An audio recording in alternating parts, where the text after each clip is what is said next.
예, 저희 계명목요 철학원을 응원해 주시고 사랑해 주시는 대구 시민 여러분 안녕하십니까? 계명목요 철학원 이재성입니다. 반갑습니다. 예, 오늘 제 863회 영화로 보는 인공지능과 포스트 휴머를 강연해 주실 강우성 교수를 짧게 여러분들에게 소개 올리도록 하겠습니다. 서울대학교 영문학과를 졸업하셨고요. 동대학원에서 석사학위를 마치신 후에 미국 유학을 떠났습니다. 미국 뉴욕 주립대, 보통 버팔로 대학교로 많이 알려져 있는데 이 뉴욕 주립대학교에서 문학 박사학위를 취득하셨습니다. 서울대학교로 옮기시기 전에 한성대학교 영어 영문학부에서 조교수 생활을 하셨고요. 현재는 서울대학교 영어 영문학과 교수로 재직 중이십니다. 동시에 서울대학교 인문대학 대학원 비교문학 전공 교수도 함께 겸임을 하고 계십니다. 많은 논문과 그리고 저서들을 세상에 내놓으셨는데 대표적으로 프로이트 세미나 불안은 우리를 삶으로 이끈다라고 하는 저서를 2019년에 내놓으셨고요.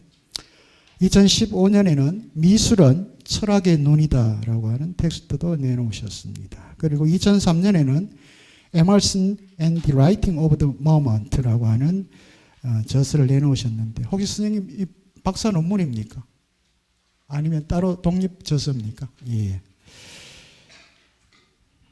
오늘 863회입니다. 영화로 보는 인공지능과 포스트 휴먼이라고 하는 주제로 여러분들에게 좋은 강연을 해주실 강우성 교수를 연단에 모시겠습니다. 여러분 큰 환영의 박수 부탁을 드립니다.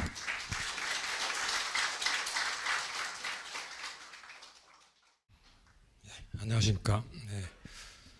이재성 교수님께서 잘 소개를 해주셨는데 사실은 이 유서 깊은 이 목요철학원에 초대를 해주셔서 영광이라고 생각을 하고 좀 즐겁게 강의를 해야 되겠다 생각을 하고 있는데 생각보다 이 제가 지금부터 다루려고 하는 주제가 그렇게 즐거운 주제는 아닌 것 같고요.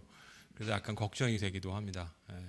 오늘 날도 너무 좋은데 이렇게 오셔서 귀중한 시간 내주셔서 강의 들으러 오셔서 너무나 감사드립니다. 예, 1시간 남짓한 시간 동안 제가 오늘 준비한 강연을 말씀을 드리고 그 다음에 궁금하신 점이 있으시면 언제든지 질문을 해주시면 고맙겠습니다. 예, 이번 저보다 앞서 강의를 하셨던 분들이 워낙 기라성 같으신 분들이라서 제가 약간 전체적인 프로그램을 받아본 다음에 괜히 이거를 욕심을 부렸지 않았나라는 생각을 잠깐 했는데 앞서 해주셨던 분들과는 조금 다른 얘기를 해보면 어떨까라는 생각을 했기 때문에 제가 선뜻 오고 싶어서 승낙을 했습니다. 오늘 제가 말씀드릴 것은 사실 영화로 보는 인공지능과 포스트 휴먼이라는 거창한 제목을 달긴 했지만 제가 오늘 말씀드리려고 하는 것은 주로 이제 인공지능과 관련된 여러 가지 논의들이 많은 가운데 잘 질문되지 않는 어떤 문제들을 영화를 통해서 한번 보자 이런 취지로 제목을 정했습니다. 보통은 이제 인공지능의 시대가 되어서 우리 모두 이제 인공지능에 적응해 가고 있는 시대죠. 여러분들 다들 가지고 계시는 스마트폰이 바로 이제 우리 시대 인공지능의 어떤 것을 나타내는 가장 총알이라고 할 수 있는데 굉장히 어렵게 적응해 가고 있죠. 저만 해도 굉장히 힘들게 스마트폰을 쓰는데 익숙해지기까지 꽤 오랜 시간이 걸렸고 지금도 그 비슷한 일을 하기 위해서는 이제 특히 어르신들은 더 힘드실 거라고 생각을 합니다. 그래서 이게 대세가 되었고 다들 거기에 따라가야 된다라고 생각하기 때문에 이걸 이제 현실로 받아들이는 경우가 많은데 이제 어느 순간에 그런 생각이 들죠. 이걸 도대체 계속 해야 되는 건가라는 의문도 들고 도대체 왜 이런 인공지능을 인간은 만들려고 하는 것인가라는 의문을 갖게 되는 순간이 있습니다. 제가 오늘 말씀드리려고 하는 것이 바로 그런 질문입니다. 과학자들과 기술자들 그리고 이 정책을 통해서 AI라고 하는 것이 이제 뭐 국가의 도움도 되고 여러 가지 형태의 경쟁력에도 도움이 되기 때문에 그것을 받아들이고 또 경쟁에서 이겨야 된다는 생각을 하고 있는데, 실제로 영화를 보게 되면 이 인공지능이 이렇게 지금 상용화되고 발달하기 이전에, 또 이전부터, 훨씬 이전부터 도대체 인간은 왜 이런 기계 기술 이런 것들을 만들어내고 또 인간을 닮아서 인간의 지능을 모방하고 인간의 그 능력을 추월할 정도까지 가게 되는 이런 기계 장치들을 왜 끊임없이 만들어내는가라는 질문들을 던져왔고요. 또 우리가 아직 예상하지 못하고 있지만 앞으로 다가올지도 모르는 어떤 미래에 우리가 통제 불가능한 상태에 이르게 된다면 이 기계들이 우리의 손을 떠나서 어떤 자율성을 가지고 인간들의 세상을 위협하지는 않을까라고 하는 여러 가지 문제들까지 미리 앞서서 생각하는 그런 지점들이 있었습니다. 그래서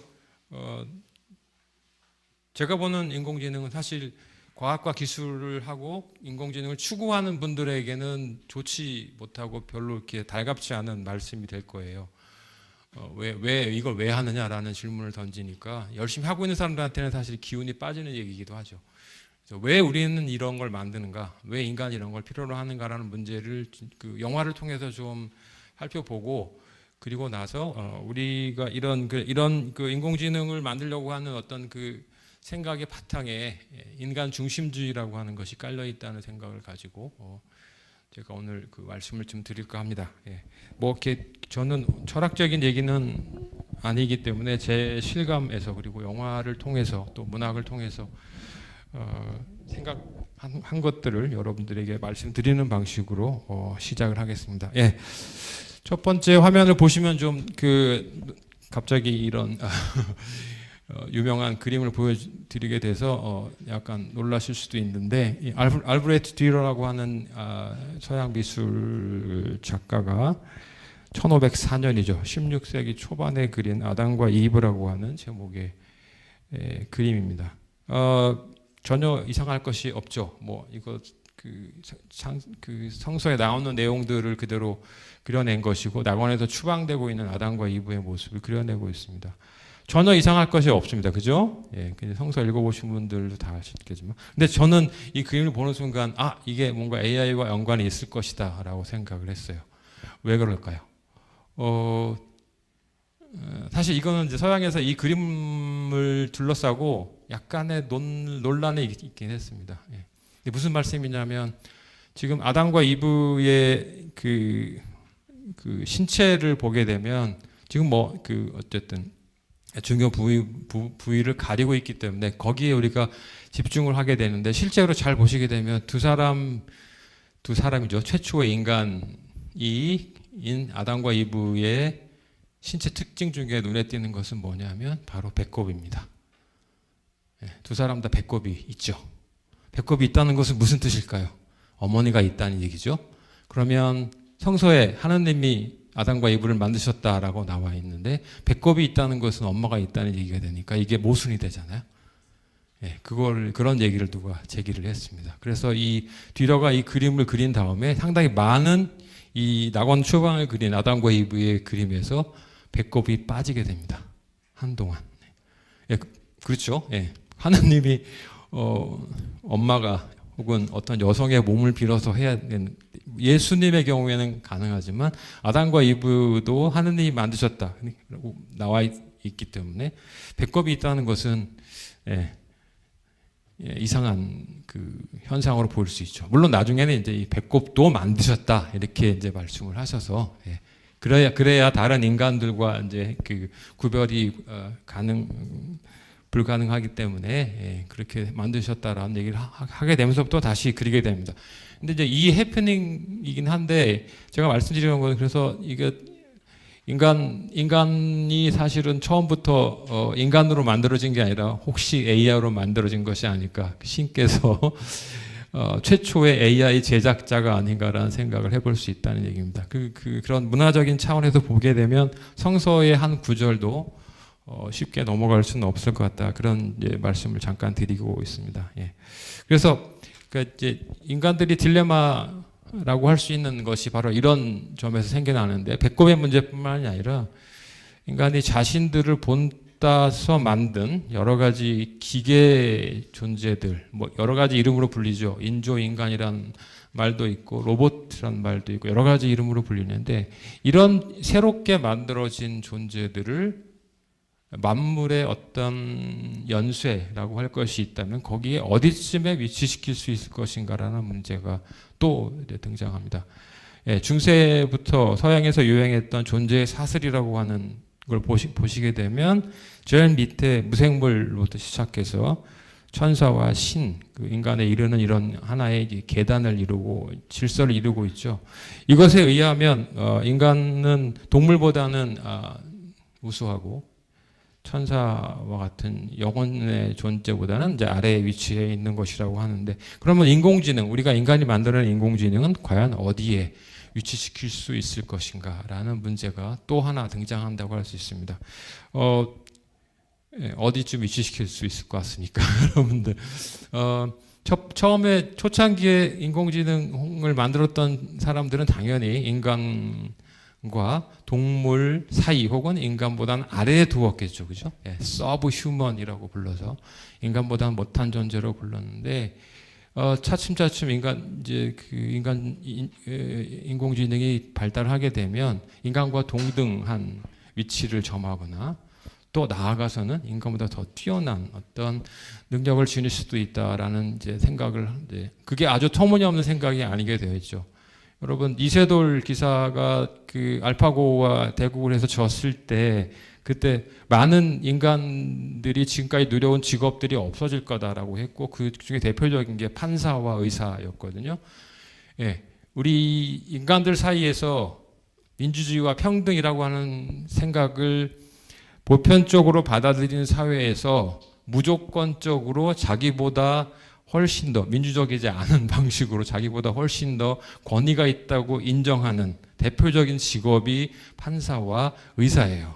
여러분들 병원에 가시면 의사와 선생님이 무조건 우리의 병을 고쳐주실 거라는 믿음이 있어야 가죠. 만약에 뭐 나랑 비슷한 친구인데 뭐 내 병은 내가 알아 이렇게 얘기했다면 의사 선생님의 권위를 살릴 수가 없죠. 아무리 민주사회라고 해도 판사와 의사의 권위는 거의 절대적으로 우리가 인정하고 살아가는 사회입니다. 근데 만약에 이것을 AI가 인공지능이 대체한다면 인간이 인공지능보다 더 나은 존재다라는 얘기를 할 수 있겠느냐라는 이제 문제들이 등장합니다.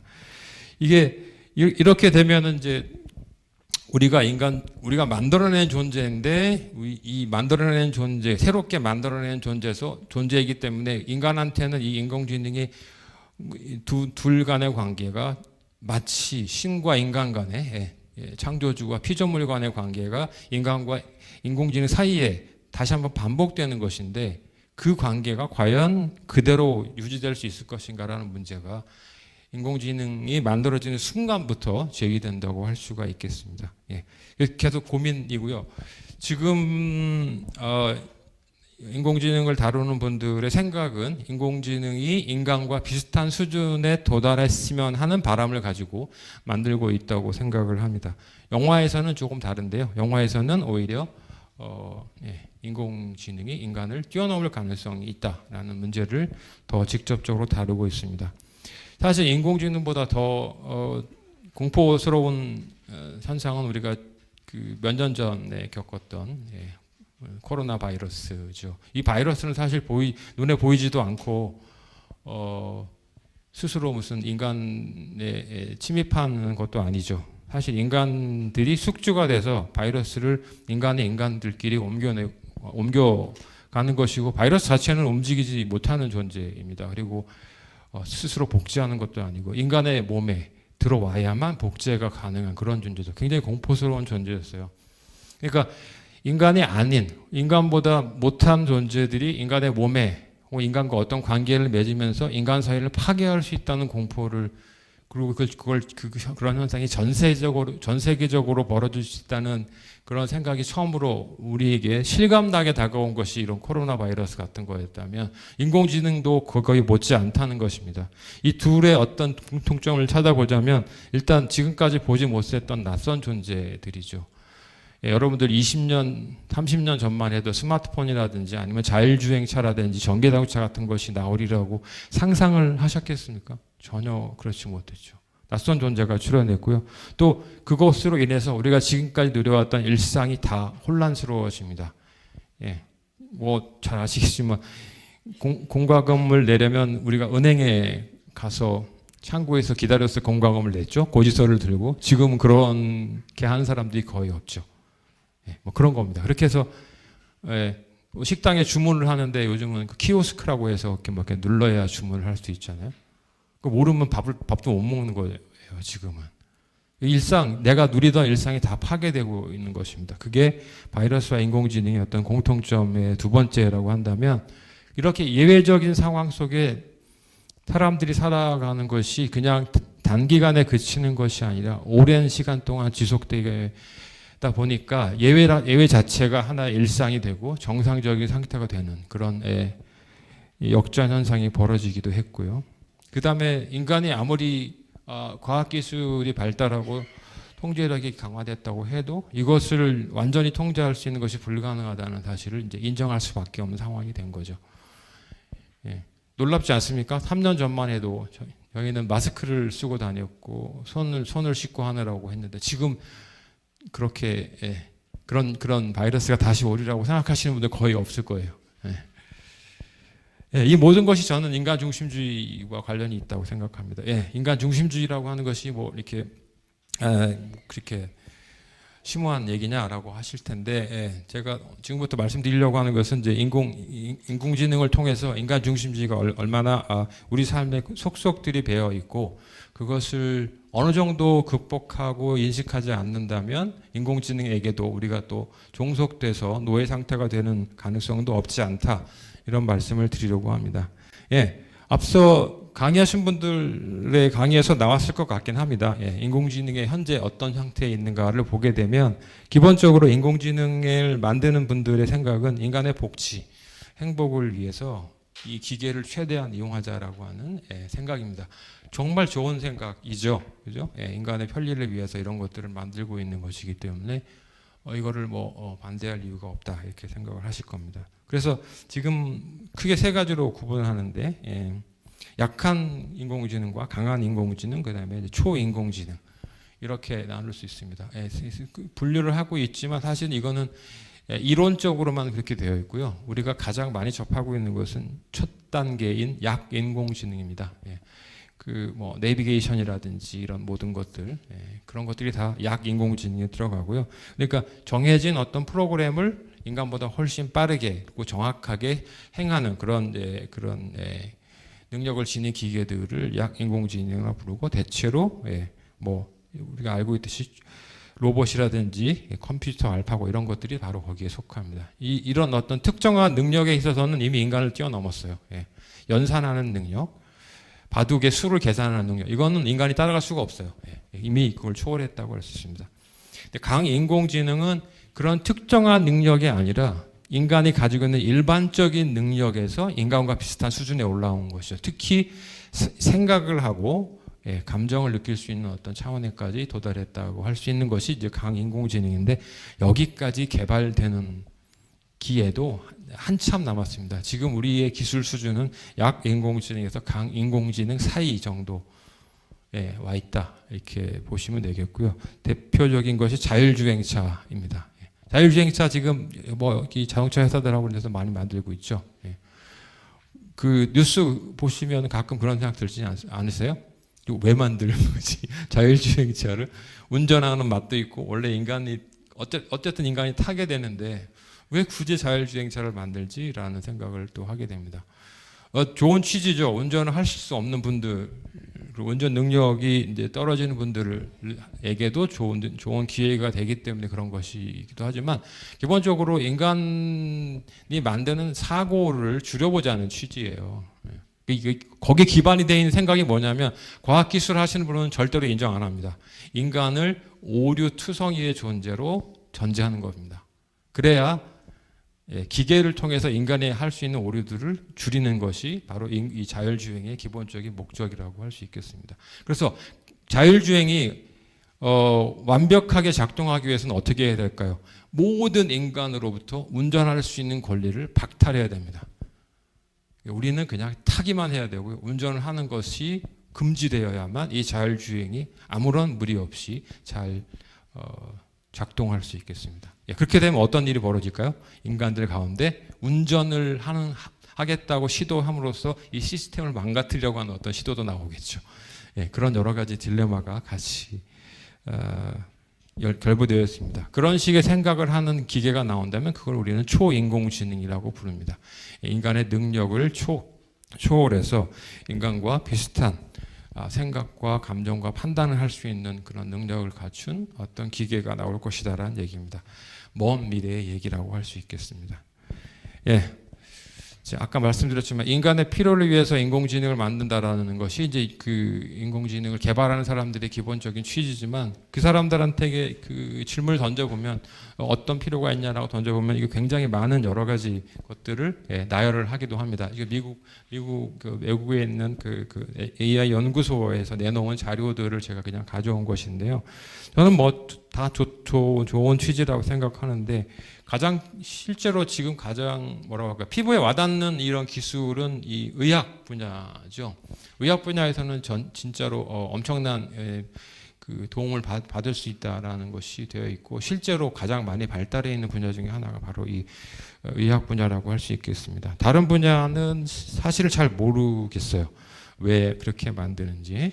그거는 뭔가 인간이 할 수 있는 능력의 한계를 인간의 오류 투성이 존재라고 하는 것을 전제하는 것은 아닌가라는 그런 느낌도 듭니다.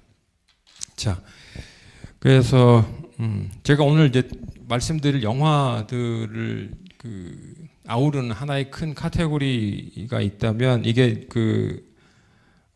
인공지능은 도대체 왜 만드는가라고 하는 질문으로 포괄될 수 있다고 제가 말씀드렸듯이 인공지능이 나오는 영화들 주로 SF 영화들이라고 하죠. 그 전에는 이제 공상과학 영화라고 했는데 꼭 공상과학은 아니기 때문에 그냥 SF 영화라고 보통 얘기를 합니다. 사이파이라고 부르죠.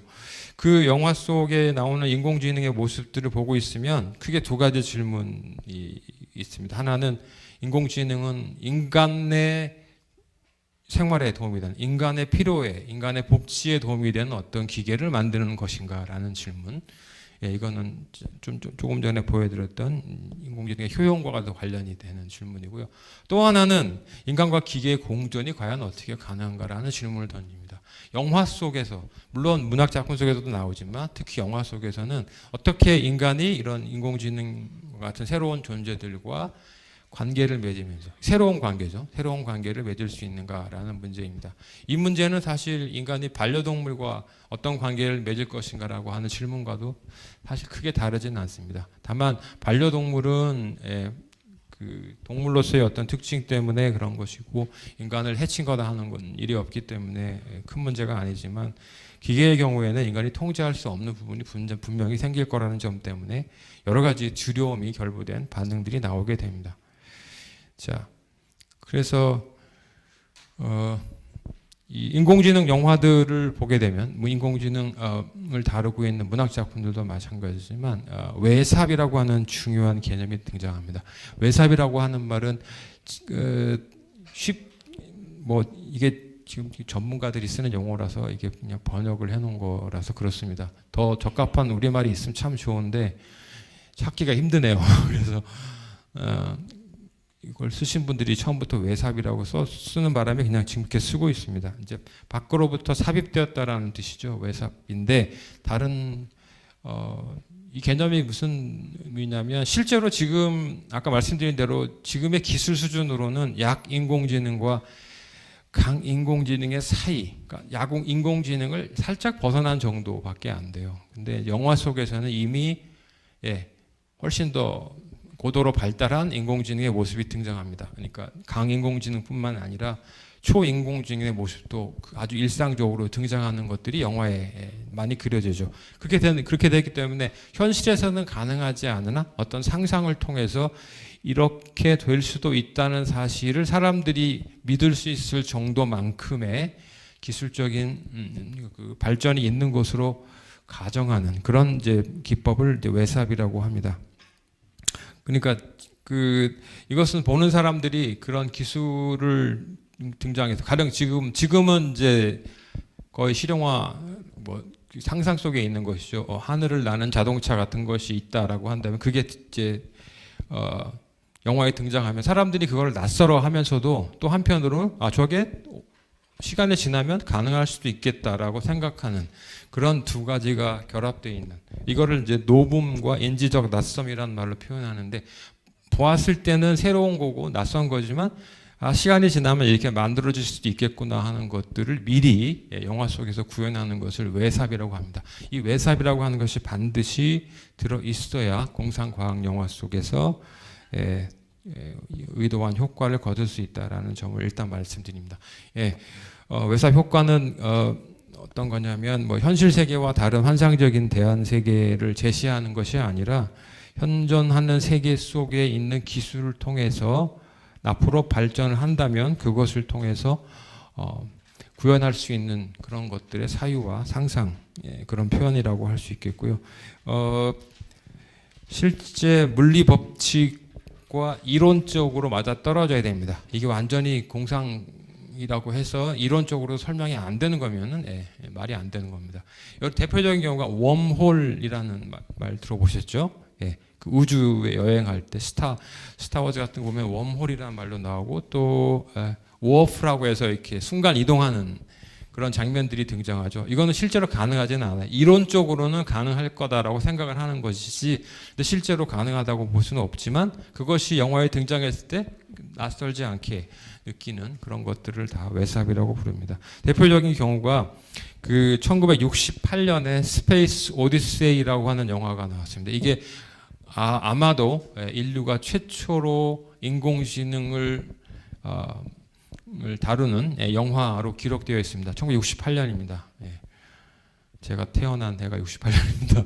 그래서 이 해에 나온 영화인데 이때는 사실 지금과 같은 무슨 컴퓨터 그래픽 기술도 없었고 아무것도 없었어요. 디지털 기술이라고 아무것도 없을 때였는데 그때 이 인공지능과 관련된 영화를 만들었고 우주로 나가고 우주 쪽에서 여행하는 행성 간에 여행을 하는 그런 우주선 같은 영화를 만듭니다. 그것을 어떻게 촬영했냐?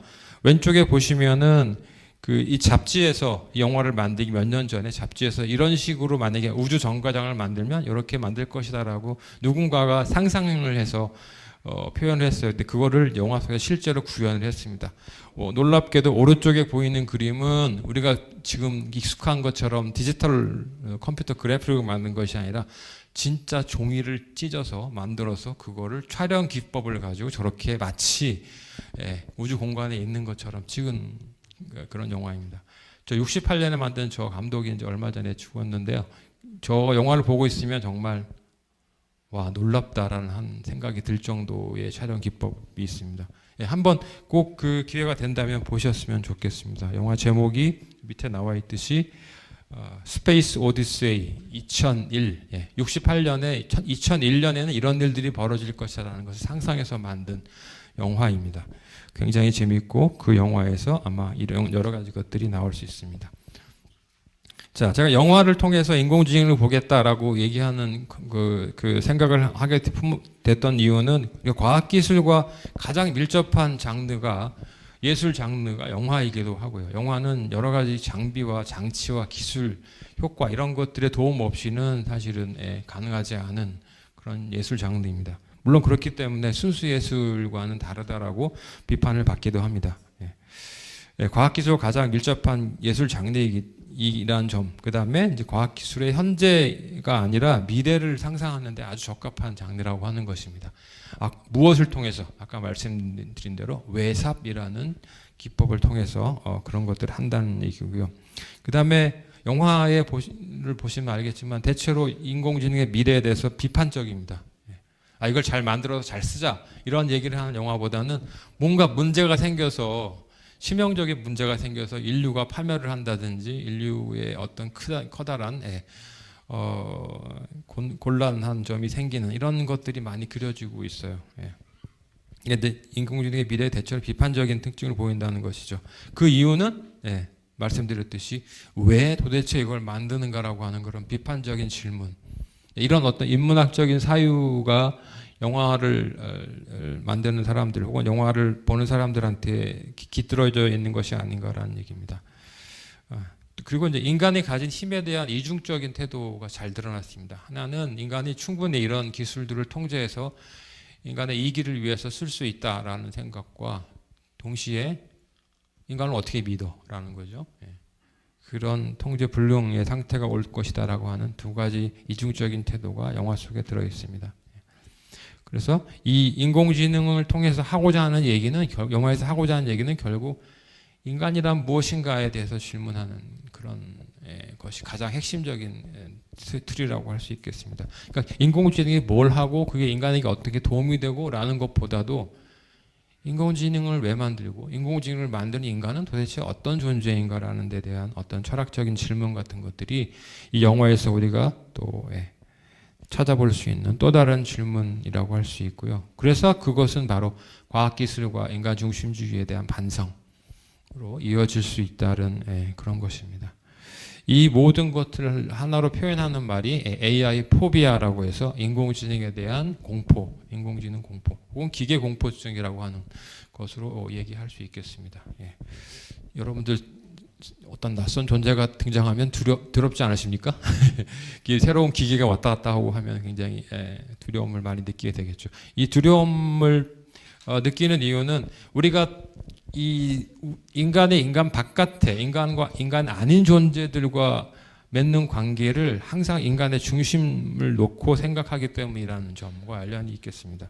인간 중심주의는 그냥 인간이 중심이다라는 그런 단순한 생각이 아니라 복잡한 적어도 6, 7가지 정도의 복잡한 생각들이 이게 때로는 겹쳐서 또 때로는 상반되는 형태로 등장하기 때문에 우리가 이걸 이렇게 행위하고 있으면서도 이걸 인간 중심주의라고 생각하지 못한다는 게 바로 인간 중심주의의 가장 큰 문제라는 것입니다.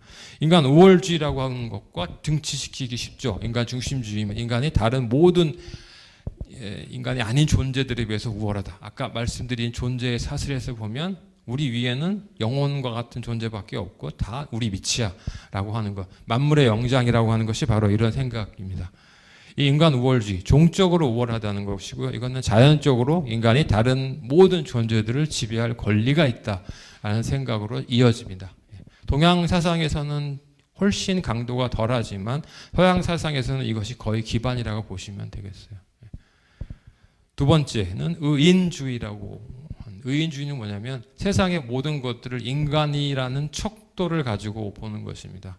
동물과 동물 간의 관계도 인간 간의 관계의 한 변형으로 보고 다른 존재들 간의 관계도 다 그렇게 봅니다. 인간적인 패러다임을 가지고 세계를 보기 때문에 이때는 세계를 지배하는 존재가 아니라 세계를 관리하는 매니저의 역할을 한다는 것입니다.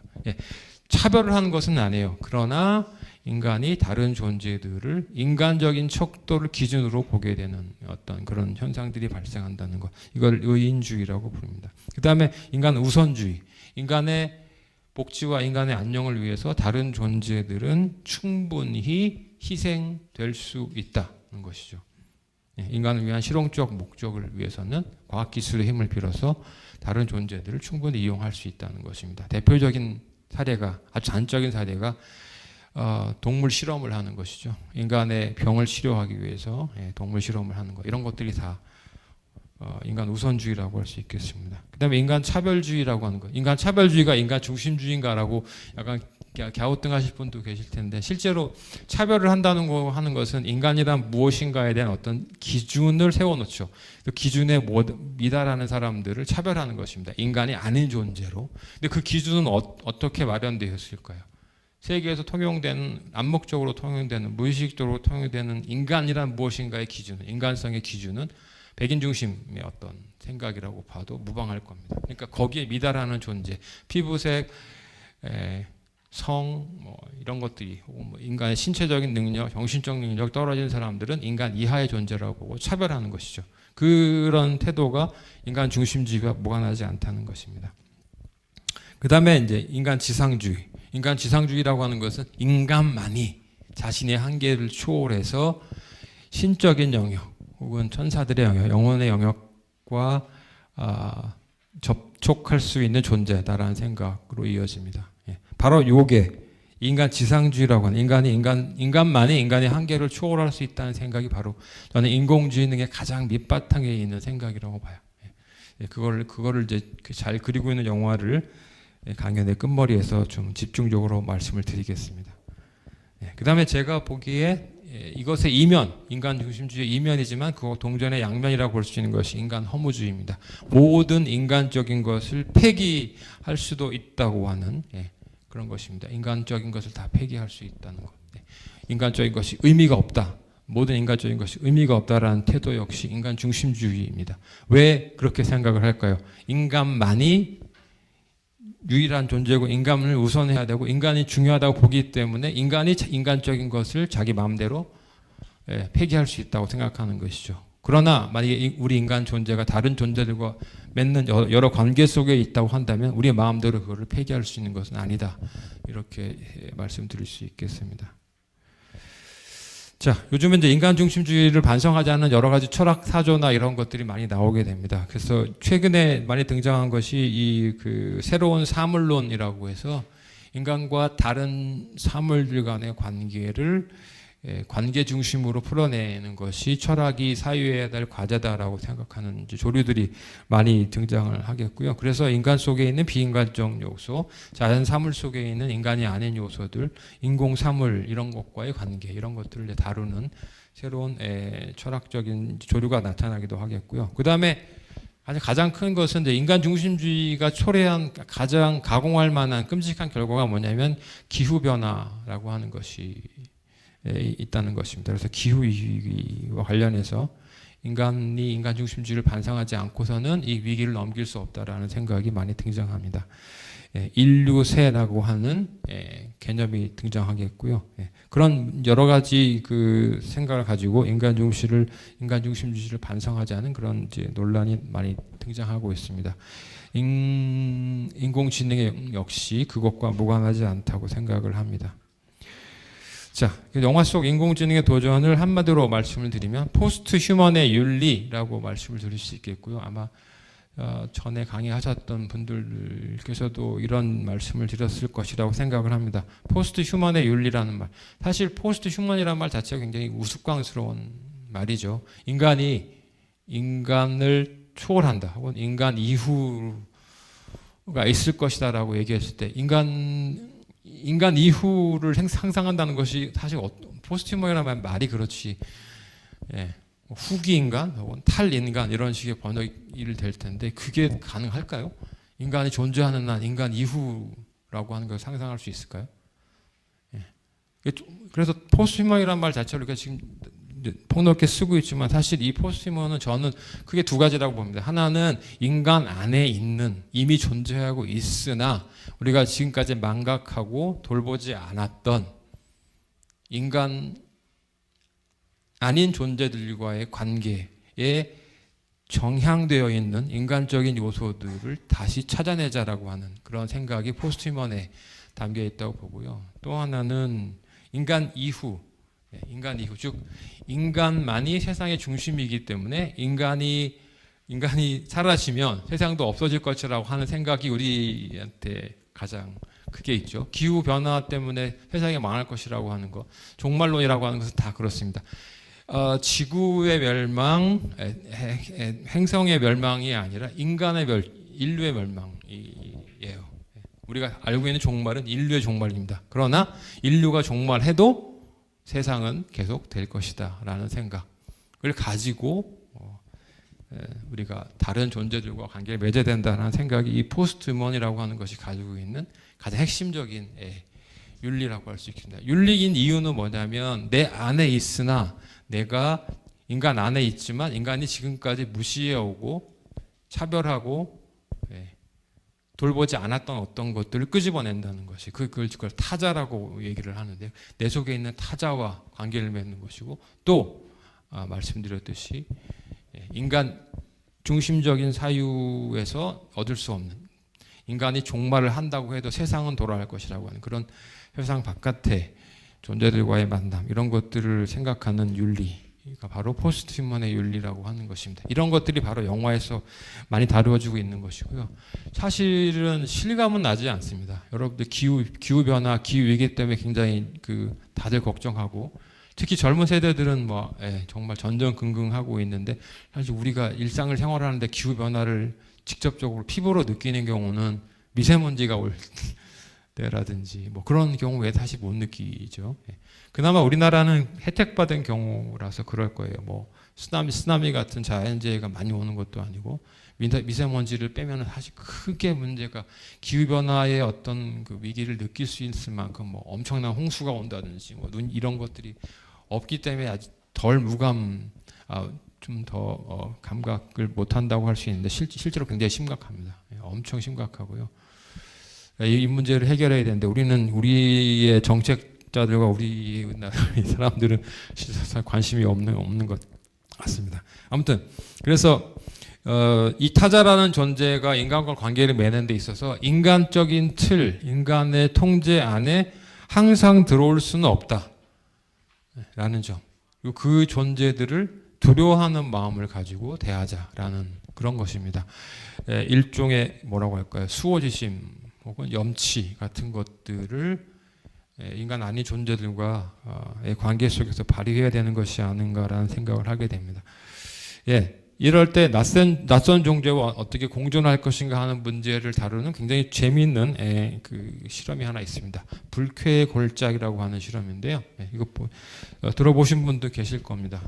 그래서 이거는 이제 어떤 공학자가 실험한 것입니다. 뭐냐면 인간들에게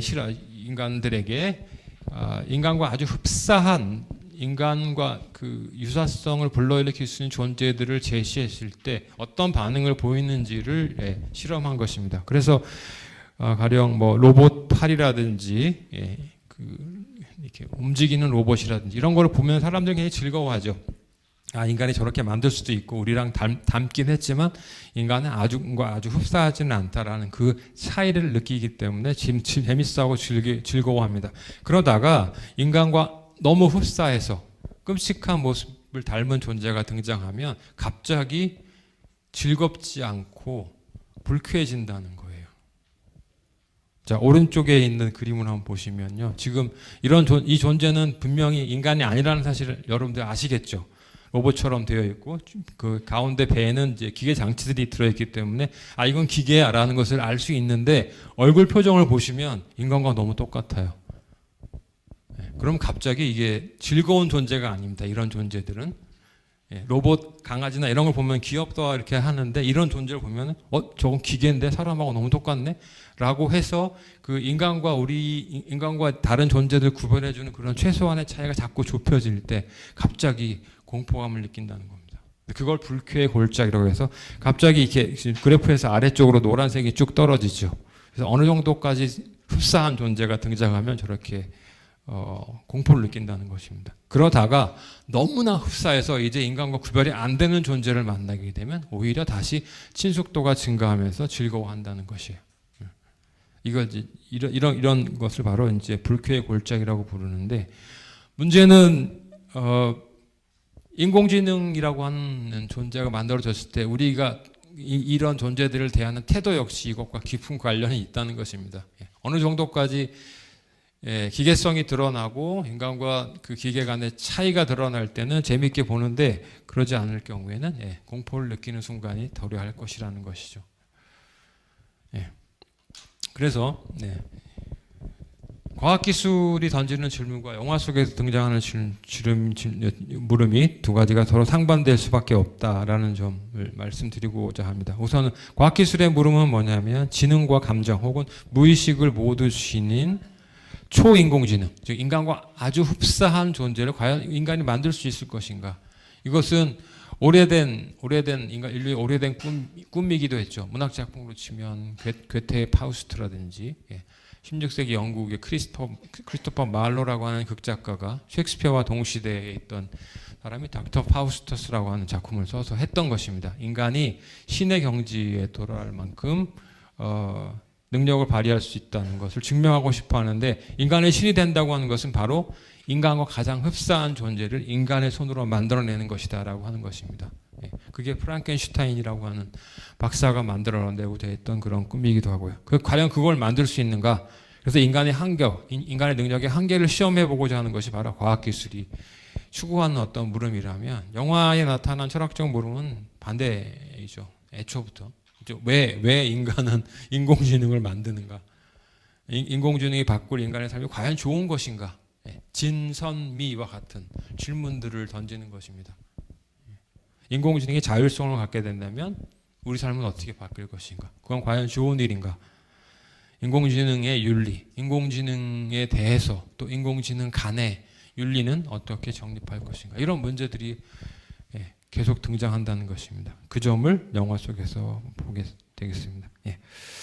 자, 인공지능을 일단 지금까지 나와 있는 인공지능과 관련해서 몇 가지 분류를 할 텐데요. 아까 제가 말씀드렸듯이 인공지능을 인간과 거의 비슷한 수준으로 보는 시각과, 혹은 그것보다 아래, 혹은 그것보다 적어도 비슷하거나 그것보다 능력이 뛰어난 존재로 보는 그런 시각으로 분류해 본다면, 대부분의 영화 속에 등장하는 인공지능은 인간보다 못한 존재로 등장합니다. 하위 인간으로 등장합니다. 인간의 특정한 능력과 특정한 기능을 인간보다 훨씬 잘 수행할 수 있지만 전체적인 능력 면에서는 인간에 떨어지는 존재로 보는 그런 영화들이 바로 인공지능의 첫 번째 가장 지배적인 추세라고 할 수 있겠습니다.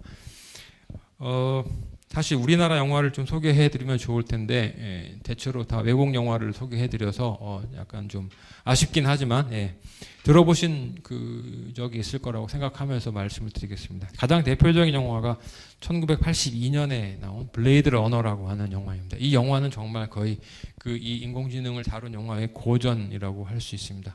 1982년이면 우리나라에서는 이런 컴퓨터 막 나올 때였거든요. 286 컴퓨터 나올 때였다고 할 수 있습니다. 블레이드 러너라는 영화가 나오는데, 이 블레이드 러너에 등장하는 최초의 인공지능의 모습은 레플리컨트라고 해서 인간을 복제한, 기계적으로 복제한 존재들입니다. 그 기계적으로 복제한 존재들이 일정한 기간 동안 인간의 필요를 위해서 인간을 대신해서 노동을 하는 존재로 그려집니다. 수명이 4년으로 그려져 있습니다. 4년으로 그려져서 인간이 할 수 있는 일들을 대신하는 것인데, 그 영화의 대충 기본 골격은 이 4년의 수명이라는 사실을 알게 된 이 레플리컨트들이 인간을 상대로 반란을 일으키는 겁니다. 그 만든 사람들한테 와서 수명 연장을 요구하는 그런 이야기입니다. 마치 노동자들이 임금을 더 달라고 요구하듯이 그런 상황처럼 그려집니다. 그래서 그거를 도망쳐 나온 이 레플리컨트라고 하는 복제 인간들을 찾아서 잡는 그런 역할을 하는 형사를 블레이드 러너라고 부릅니다. 그 얘기를 하는 것인데, 결국 이 영화의 주인공인 그 복제 인간을 추적해서 잡았는데, 이 블레이드 러너로 나오는 형사가 죽이려고 하는 순간 자신이 위협에 처하게 돼서 건물에서 떨어지게 됩니다. 근데 그 상황에서 이 로봇 복제 인간이 그 형사를 구해주는 이야기로 끝납니다. 굉장히 휴머리즘적인 드라마였어요. 야, 이럴 수가 있구나. 그래서 인간보다 더 인간적인 기계다, 이런 얘기를 했던 그런 영화입니다. 그 다음에 AI라는 영화가 있죠. 이거 스티븐 스필버그 감독이 2001년에 만든 영화인데요. 아이가 불치병에 걸려 있는 부모가 아이가 병을 고치는 동안 대체할 수 있는 아이로 이 인공지능을 집에 데려옵니다. 이게 꿈 같은 얘기죠. 아이를 대체한다니요. 이 영화를 보고 있으면 우리나라의 출산율 문제가 금방 해결될 것 같아요. 공장에서 이렇게 아이를 데려오면 되거든요. 자기 아이 일정한 기간 동안 기르면 되는 거니까. 그래서 가족을 대체하는 존재까지로 그려지는 것이 AI라는 영화이고요. 물론 이 AI는 일정한 기간 쓴 다음에 버려집니다. 가차없이 버려지는 존재로 그려진다는 것. 그 다음에 네버 렛 미 고라고 하는 가즈로 이시구로라고 하는 일본계 영국 작가가 있습니다. 그 사람이 쓴 똑같은 제목의 소설을 영화로 만든 것인데요. 이건 합성인간이에요. 이게 약간 줄기세포 같은 것인데, 인간의 어떤 특정한 병을 치료하기 위해서 그것의 필요한 장기나 신체 부위를 제공할 목적으로 사육되는 인간 존재를 말합니다. 그래서 이 사람들의 얘기,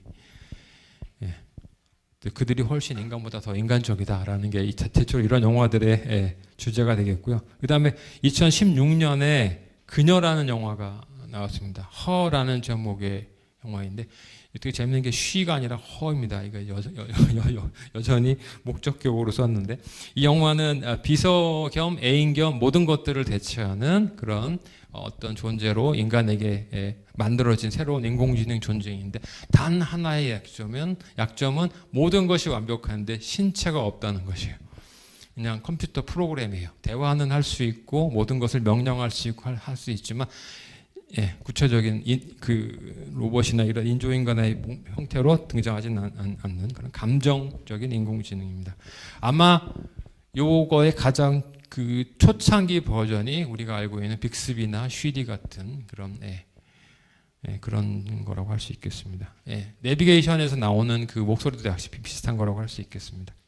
그래서 이런 존재들은 불완전한 인간의 목적을 위해 희생하는 존재들로 그려지고요. 신체적인 대체, 관계적인 대체, 감정적인 대체를 하는 존재로 인간보다 못한 존재에서 인간의 결핍된 부분을 보충해주는 존재로 그려지는 것이 이 최초의 인공지능 모습들입니다.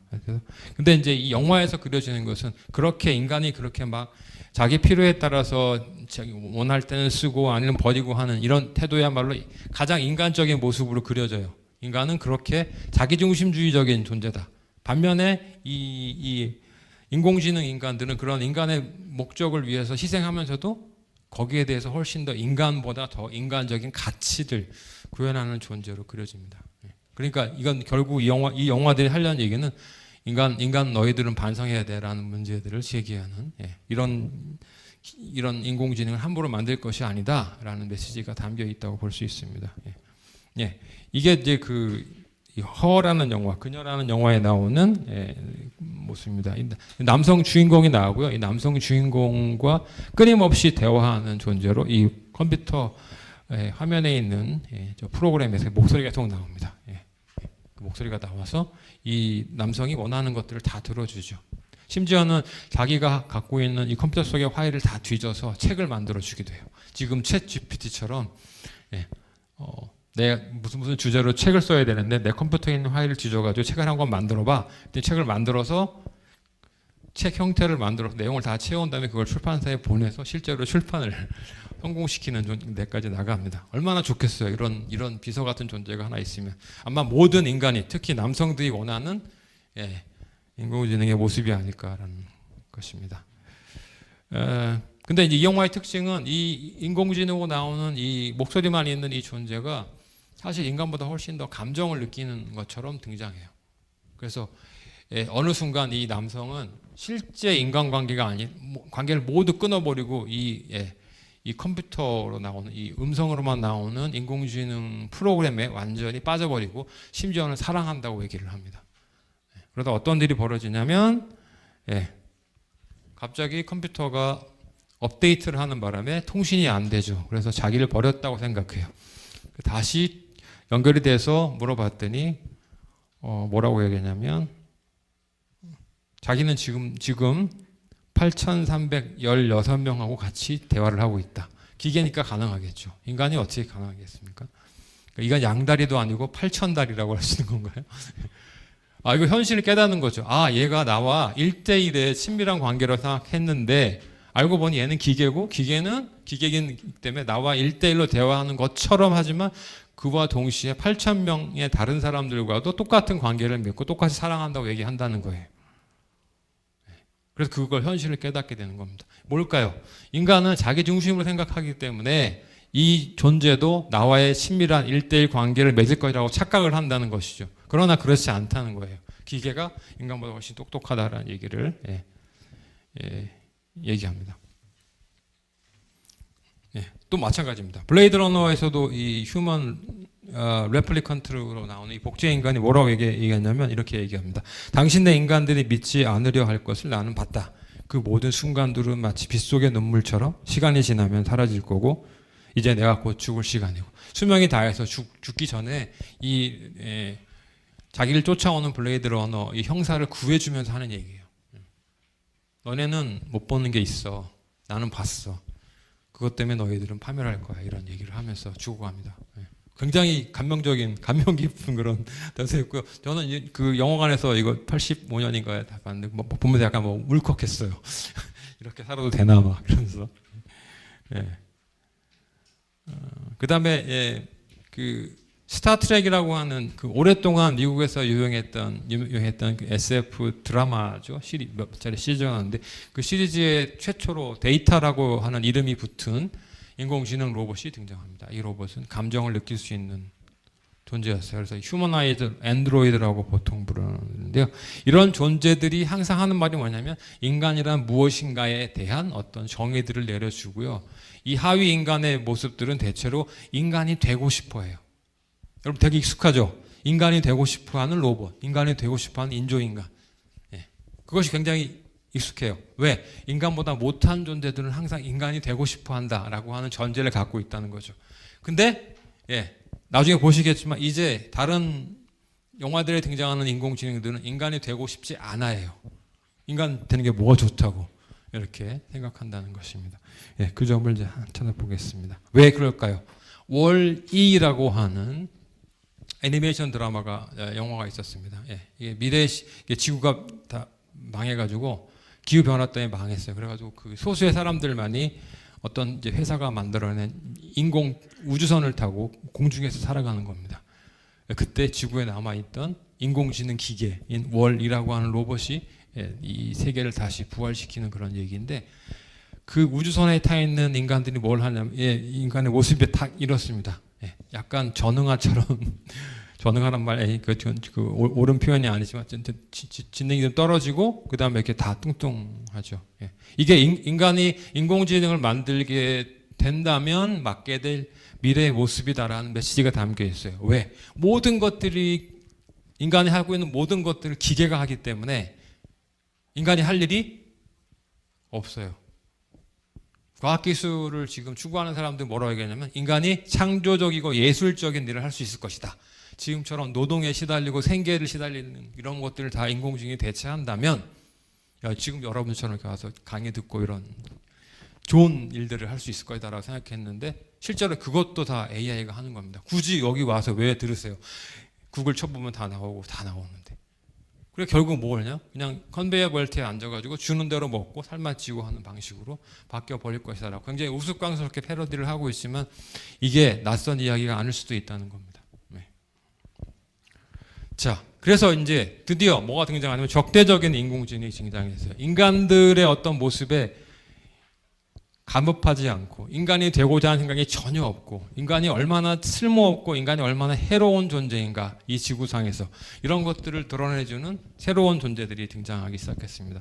적대적인 인공지능이라고 부르는데요. 68년에 나온 아까 말씀드린 스페이스 오디세이라고 하는 영화에 보면은 HAL 9000이라고 하는 중앙 컴퓨터가 등장합니다. 지금으로 보면 약간 서버 같은 건데요. 이것이 다 조종을 해서 인간들을 파멸로 이끌어 갑니다.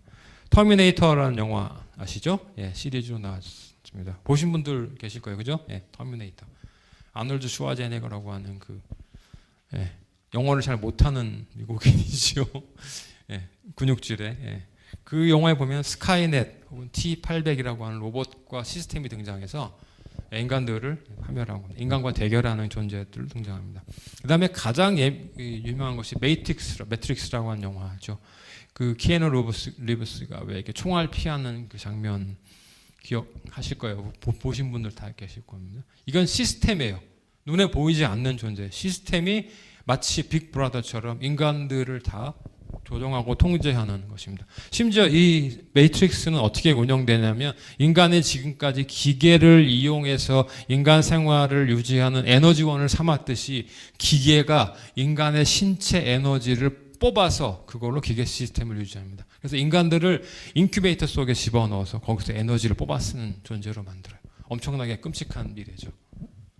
우리가 너희들이 했듯이 우리 너에게 한다라는 식의 것입니다. 그것으로부터 벗어나오려고 하는 이야기가 바로 매트릭스에 나오는 것이고 그 인간들이 현실이라고 믿게 만드는 형태로 만들어낸 이 우리가 눈에 보이는 현실이 실제로는 그런 기계 시스템이 만들어낸 조작된 현실이다. 그래서 그거를 가상현실이라고 부르는 것이에요. 그러기 위해서는 어떻게 해요? 우리가 지금 현실이라고 믿고 있는 이 현실로부터 벗어나야만, 예, 꿈에서 깨어나야만 한다라는 메시지가 담겨 있는 것입니다. 예, 굉장히 철학적인 영화고, 이 매트릭스 관련돼서는 엄청나게 많은 철학책들이 쓰여지기도 했습니다. 그 다음에 최근도 아닙니다. 한 10년 전에 나온 영화 중에 엑스 마키나라고 하는 영화가 있습니다. 이 얘기를 제가 한 10분 정도 남은 시간 동안 말씀을 드려보겠습니다. 그래서 이제 인간의 통제를 벗어난 자율적인 인공지능이 등장하기 시작했고요. 인간과의 대결에서 승리합니다. 그래서 인공지능의 어떤 시스템을 구축하고 인간에게 복수를 하는 어떤 그런 모습으로 계속 그려지죠. 그리고 인공지능이 희생자라고 하는 그런 틀을 깨버리는 방식으로 인간에게 폭력을 행사하고 인간의 지배 시스템을 인간을 대상으로 해서 되돌려주는 그런 모든 모습들이 나타납니다. 예. 이게 바로 스페이스 오디세이라고 하는 영화에 나오는 HAL 9000, HAL 9000이라고 부르는 컴퓨터인데요. 눈만 보이죠? 빨간색 눈만 보이는. 저게 다 볼 수 있어요. 그러나 우리는 저게 뭔지 볼 수가 없어요. 눈만 있습니다. 그래서 이거를 판옵티콘이라고 합니다. 마치 큰 망루에 그 간수들이 죄수들을 이렇게 삥 둘러서 보고 있으면 죄수들은 저쪽을 볼 수 있지만, 예, 간수들은 죄수들을 볼 수 있지만, 일거수통을 다 볼 수 있지만 죄수들은 간수를 볼 수 없기 때문에 24시간 자기를 보고 있다고 생각하게 된다는 겁니다. 예, 그게 이제 이 일망 감시 체계라고 하는 것이고 판옵티콘이라고 부르는데, 마치 인공지능이 인간을 그런 식으로 통제하는 시스템처럼 작동한다는 모습을 보여주고 있고요. 스카이넷은, 예, 그야말로 우리나라 사람들한테는 굉장히 그 울림이 다르겠죠. 스카이넷이라고 해서 이거 그 학원 네트워크 같이 되어 있는데 실제로는 그렇지 않습니다. 예. 그리고 이런 이제 킬러 머신, 사람들을 죽일 목적으로 만들어지는 인공지능들이 생겨나는 그런 영화들이 계속 등장합니다. 그리고 아까 말씀드렸듯이 매트릭스에서는 이렇게 인간들을 인큐베이터에 집어넣고 인간을 신체 에너지로 추출해서 쓰는 이런 시스템이 만들어집니다. 그러니까 이런 식의 시스템을 상상한다는 것이 굉장히 이제 독특한 거죠. 그 전에는 인공지능들이 인간의 필요를 위해서, 인간의 목적을 위해서 충분히 쓰이고 유용하게 쓰이는 존재라는 생각을 가지고 있었는데, 최근에 이 영화 속에 그려지는 인공지능들은 인간과 대등한 혹은 인간의 능력을 훨씬 뛰어넘어서 인간에게 위협이 되는, 인간이 했던 것 그대로를 돌려주는 그런 존재인 것처럼 묘사됩니다. 왜 이런 두려운 존재들의 모습을 계속 표현하는 것일까? 이게 이 영화 속에서 등장하는 핵심적인 질문이라고 할 수 있겠습니다. 자, 엑스마키나라는 영화에 대한 얘기만 잠깐 하면서 오늘 강의를 말씀드릴까 합니다. 이 엑스마키나라는 영화는 지금 말씀드렸듯이 도대체 사람들이 왜 이걸 만드는가? 왜 우리는 이런 두려운 존재고 인간에게 위협이 될 수 있는 존재들을 끊임없이 만들어내려고 하는가? 인간이 약간 변태인가? 이런 식의 질문과 관련되어 있는 것인데요. 그래서 이 엑스마키나가 2015년에 나왔을 때는 그다지 주목받지 못했지만 실제로 이 영화가 던져주는 질문은 굉장히 엄청나게 많은 이야기들이 있습니다. 첫 번째로는 인간과 인공지능을 구분하는 최소한의 차이가 사라진다면 인간은 과연 어떻게 반응할까라는 겁니다. 우리 눈앞에 있는 존재가 인공지능인지 사람인지 인간인지 구분할 수 없을 정도로 유사한 존재로 탄생한다면 우리의 삶은 어떻게 될 것인가? 예, 이걸 우스꽝스럽게 다룬 영화가 있어요. 예, 소개팅을 하러 나갔는데 거기서 이제 민증을 까죠. 근데 사실은 나는 인공지능이야라고 얘기를 나중에 합니다. 사랑에 빠졌는데 고민하죠. 내가 인공지능과 그냥 사랑할 것이냐 아니면 나는 인간을 찾을 것인가, 이런 고민을 하는 장면이 나옵니다. 이런 것들이 지금은 우스꽝스럽고 웃기겠지만 여러분들의 손자 또 증손자 시대에 가면 나타날 수도 있습니다. 결혼할 사람이 없는데 어떡하겠어요. AI로 만들어서 이제는 더 이상 동남아시아에서 누구를 데려올 수도 없는 상황이라면 실제로 이런 상황이 올 수도 있습니다. 그다음에 인공지능이 인간에게 돌려주는 이 복수의 행위. 사실 복수라고 하지만 이 복수란 개념도 인간 중심적인 개념이에요. 기계들이 할 일을 할 뿐이고 인간에 대해서 복수 같은 어떤 감정을 가지고 있지는 않습니다. 그렇지만 어쨌든 이 인공지능이 인간에게 되돌려주는 이런 복수의 행위들은 과연 누구의 책임인가? 누구에게 이 책임을 물어야 되는가? 과학기술자들에게만 물을 수 있는 것인가? 우리는 거기에 책임이 없는가? 라는 문제.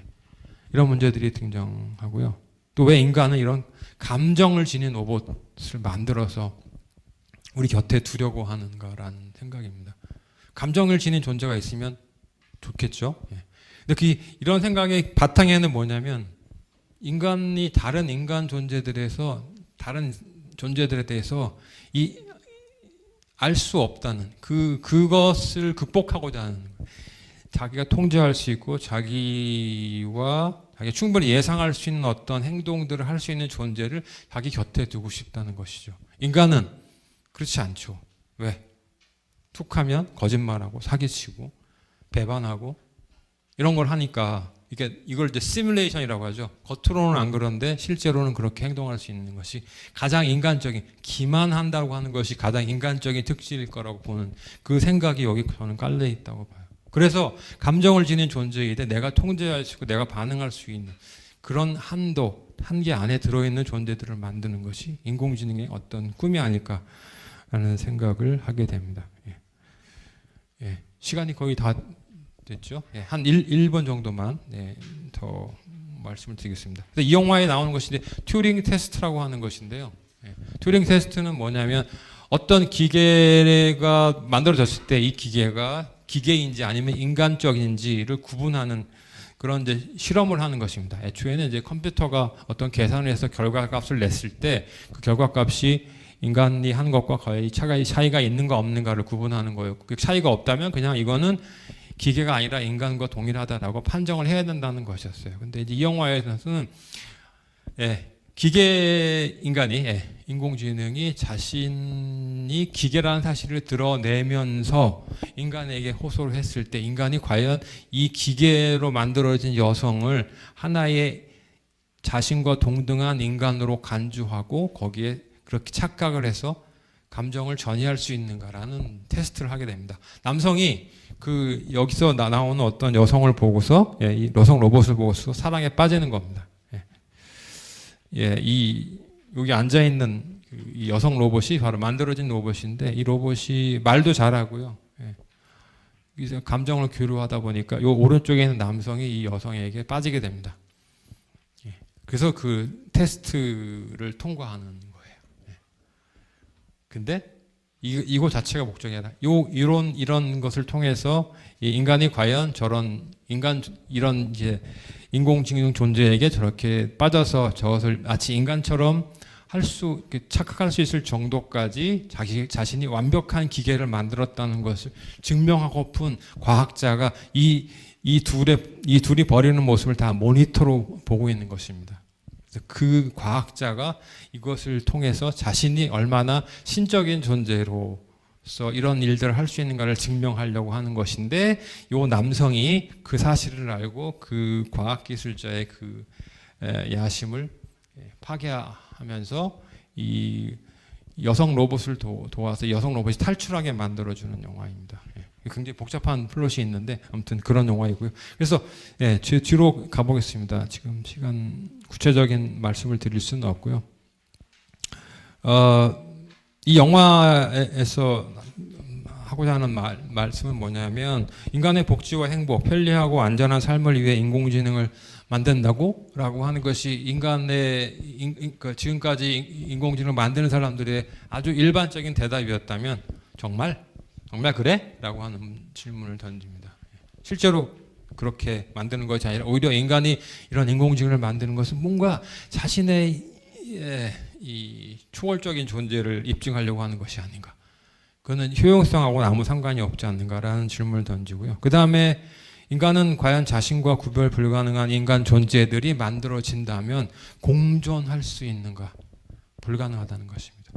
인간은 그 존재들을 자신과 동등한 위치가 아니라 자신보다 항상 아래에 두는 형태로 통제할 수 있는 위치에 두지 않는 이상은 늘 두려움을 느끼기 때문에 자신이 만들어낸 존재를 또 파괴하려고 하는 그런 충동으로 내몰린다는 것입니다. 자, 그 다음에 이 영화에서 가장 핵심적인 질문은 우리는 어떤 인공지능을 원하는가? 우리는 인공지능을 원해도 되는가? 이런 이제 그 근본적인 질문을 던진다고 할 수 있겠습니다. 예, 그래서 오늘 강의를 두서없이 제가 말씀드리는 밤에 좀 정신이 없었을 것 같은데 이 영화들을 통해서 나타나는 인공지능에 관한 질문들은 포스트 휴먼, 즉 인간 중심주의라는 것을 반성하고 성찰하는 어떤 새로운 세상, 새로운 생각의 기틀을 마련하는 것인데 그것이 영화 속에서는 과학기술과는 다른 형태의 물음으로 제기되고 그 물음은 바로 왜 우리는 인공지능을 만드는가 라는 어떤 그 의문, 끊임없는 질문을 던지는 어떤 그런 모습 속에 등장한다는 점을 말씀드리고 싶습니다. 고맙습니다.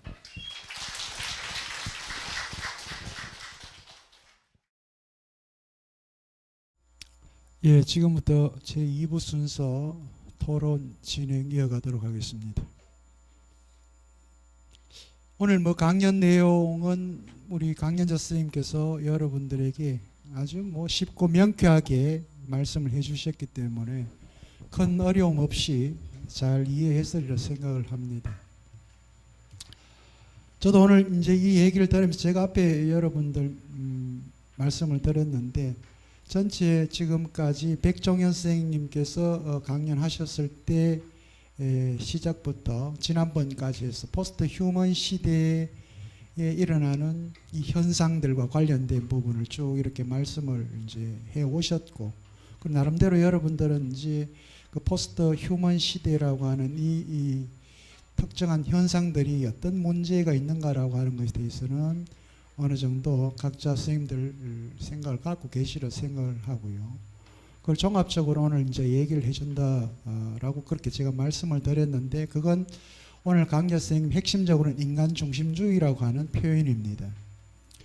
결국 우리가 지금 그것이 인공지능이든 아니면 또 다른 형태의 인간을 위해 편리하게 사용될 수 있는 기계이든 무엇이든 간에 우리 인간들이 지금까지 진화 과정에서 새롭게 과학 기술이라고 하는 수단을 통해서 만들었거나 혹은 또 이제 개발해 왔던 것들이 결국은 철저하게 또 인간의 관점에서 이루어지고 있다라고 하는 부분에서는 포스트 휴먼이라고 표현을 하지만 여전히 인간은 인간 중심주의적 관점을 벗어나지 못하고 있다라고 하는 부분에서는 또 다른 한편으로 근대 칸트라고 하는 철학자가 이 휴머니즘과 관련해서 얘기했던, 우리는 지금도 그걸 금과 옥조처럼 그렇게 얘기를 하고 있습니다.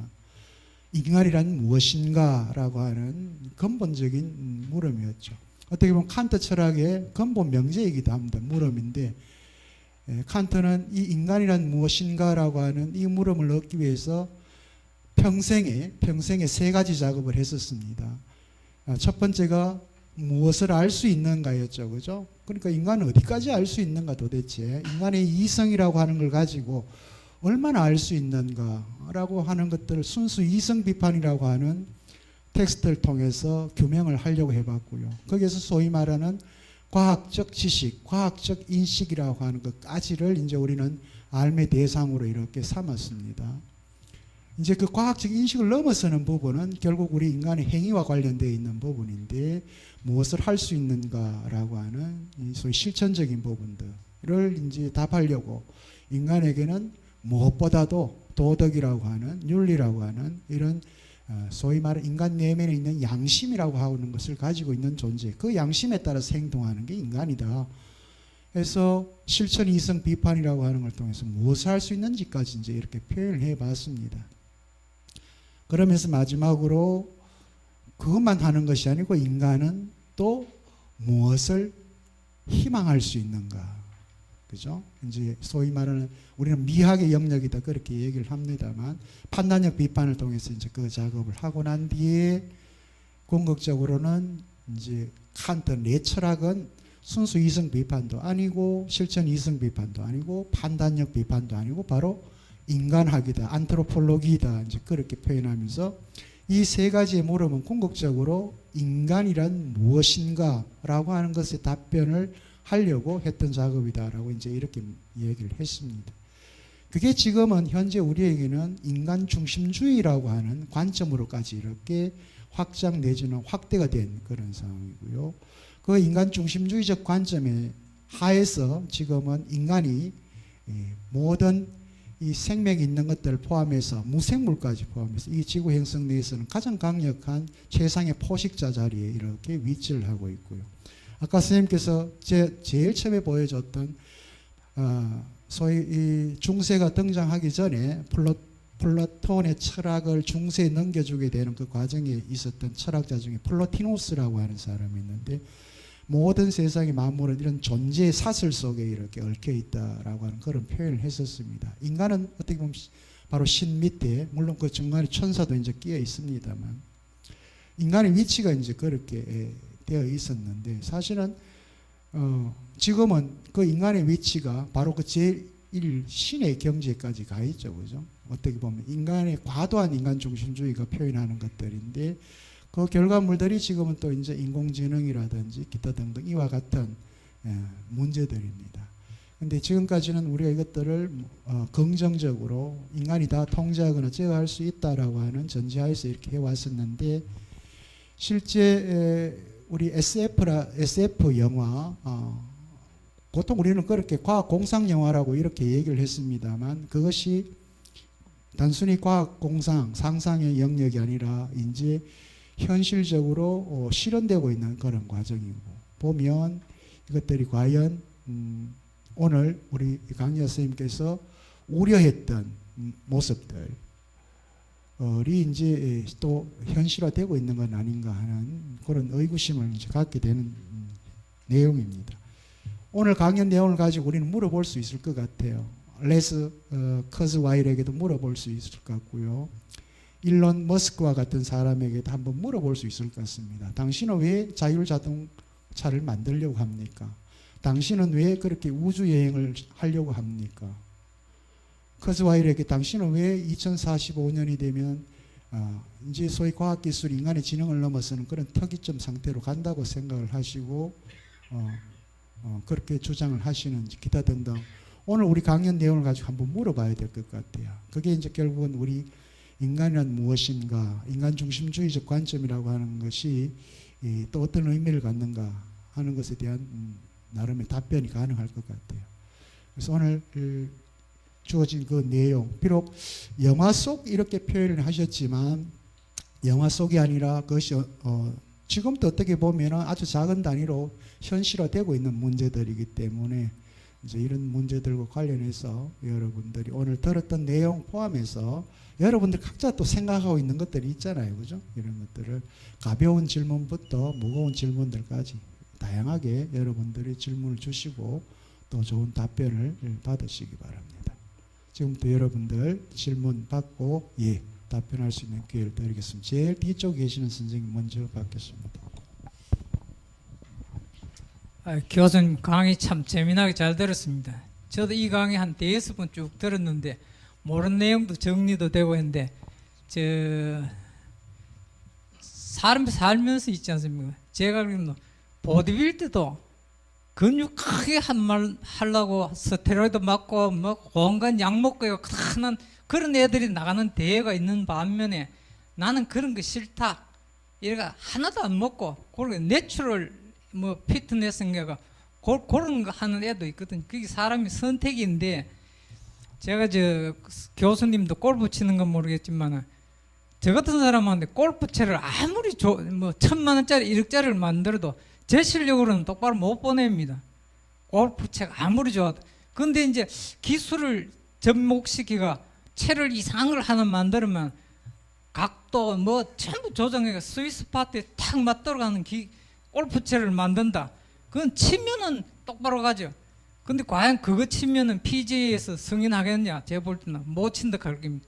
그럼 그런 채를 교수님은 돈 주고 사가 칠 거냐? 제가 볼 때는 칠러 간 사람도 있고 안 칠러 간 사람도 있을 겁니다. 그리고 교수님 강의 중에 여자 그 배우자가 결혼하려고 하는데 그런 여자 로봇 여자하고 결혼을 할래 안 할래 물으면 한다는 사람도 있고 안 한다는 하는 사람, 그거는 답은 없지 않습니까? 그럼 그때 선택인데 그 선택하는 거는 인간이나 사회가 제도에 따라서 변합니다.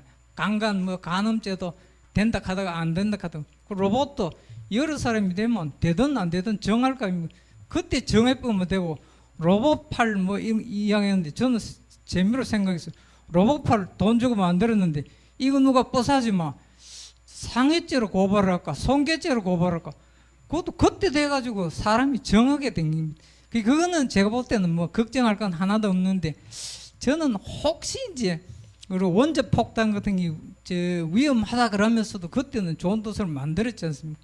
그런데 어떤 기술이 그 회복 불가능한 어떤 지점에 가가지고 기계가 예를 들어 인간을 지배하는 그걸 그때 만약 위험성을 다 알면 아는데 제가 볼 때는 그 순간에도 인간이나 국가나 집단은 자기 이익 때문에 그런 걸 아마 만들고 그러지 싶습니다. 그때 돼가지고 제가 살아가 죽으면 그 복이라고 생각하면 그만이지 뭐 복잡하게 생각은 없다고 생각합니다. 이상입니다.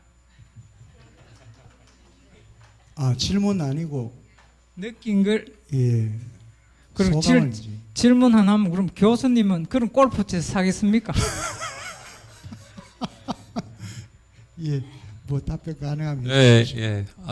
굉장히 그 피부에 와닿는 질문이긴 한데 저는 사실 골프를 안 치기 때문에 그렇지만 뭐 그거 골프가 아니더라도 제가 좋아하는 것들 하게 되면 이제 그 선택을 하는 순간들이 있죠. 그리고 사실 인간은 선택을 하기 때문에 다른 존재들과 다른 그 특징이 있고 그 선택이 항상 자기에게 유리한 방식으로만 이루어지지 않는다는 게 인간의 가장 특징적인 것 같아요. 그러니까 손해를 보더라도 혹은 다른 사람이 다 원하지만 자기는 다른 선택을 한다라는 것에서 어떤 기쁨을 느끼는 순간도 있단 말이죠. 가령 뭐 동물을 생각해 보시면 당연히 먹을 게 있으면 그걸 먹기 위해서 싸우고 하지 그것을 제가 먹으니까 나는 안 먹을래 이렇게 하는 동물은 없거든요. 그렇지만 인간은 선택을 하는 동물이지만 항상 자신에게 유리한 선택만 하는 것은 아니다라는 거죠. 물론 그거를 이제 책임이란 말과 연결을 시킬 수도 있을 것 같아요. 이게 선택을 했을 때 그것이 불러올 결과들, 그 좋은 결과일 수도 있고 나쁜 결과일 수도 있죠. 원자탄 말씀하셨는데 원자폭탄을 만든 사람들이 이게 그 인류를 망할 수도 있겠다라는 생각을 했겠지만 또 그렇다고 해서 안 만들 거냐 이런 생각을 또 했을 거라는 얘기죠. 그러니까 이제 그런 끔찍한 결과가 있을 거라고 하지만 만들기도 하고 혹은 반대로 너무나 분명히 좋은 결과가 나올 거지만 선택을 안 하는 경우도 있다는 것이죠. 이제 그게 이제 인간을 가장 인간적으로 만들어준 어떤 책임이라고 하는 것인데 그 조금만 더 부연 설명하게 되면 그런 식의 선택을 하는 어떤 기준이 인간에게는 항상 이성적이고 합리적인 방식으로만 이루어지지 않는다는 것이에요. 그러니까 인공지능을 만들 경우에도 혹은 인공지능을 사용할 경우에도 우리가 항상 인간 중심주의라고 해서 인간 중심주의적으로만 하는 것은 또 아니라는 얘기입니다. 그 합리성, 이성적인 능력, 칸트 말씀을 하셨지만 그것만 가지고 이제 인간의 어떤 다른 존재들과의 차이를 설명하기는 어려운 시절이 되었고 더더군다나 인공지능은 어떤 계산적인 이성, 도구적 이성이라고 할 수 있겠지만 합리적으로 판단을 못하지만 어떤 기계적이고 어떤 방식으로 연산을 하고 입력된 대로 결과를 내는 그런 능력에 있어서는 인간의 이성적인 능력을 초월하고 있거든요. 예컨대 어떤 AI가 있어서 판사를 하게 됐다고 예를 들어 보겠습니다. 그러면 어떤 판례들을 다 학습을 하겠죠. 그리고 법조문이 있기 때문에 뭐 인간처럼 뭐 이렇게 정상을 참작한다든지 뭐 고려하지 않겠죠. 그 정확한 죄에 해당하는 어떤 형량을 내리겠죠. 그런데 그러면 그게 인간 세상에 정의가 구현되는 방식일까요? 실제로 어떤 사람의 경우는 굉장히 억울하게 가령 장발장 같은 친구도 있을 거예요. 그러나 반대로 아주 그 파렴치한 범죄를 저지른 사람도 있을 것인데 어떤 그 행위만 놓고 판단하는 가장 합리적인 판단을 내리는 판사가 AI가 있다고 해서 우리 삶이 과연 좋아질 것이냐라는 문제가 등장한다는 것입니다. 그래서 저는 합리성, 이성 이런 것을 가지고 인간을 판단하는 시대는 같다.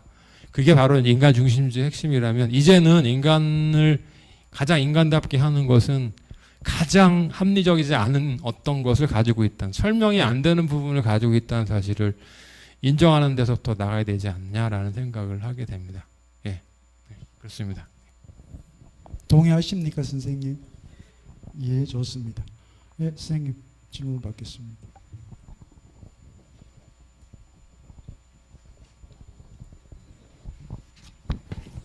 선생님 감사합니다. 오늘 영문과 교수님이셔서 제가 가장 또 영화와 이래 가지고 가장 좀 환상적인 이런 것과 연결시키는 걸로 제가 좀 예상을 했습니다만 의외로 굉장히 철학적인 가장 기본적인 철학적인 문제를 제기하신 강연으로 제가 기억될 것 같습니다.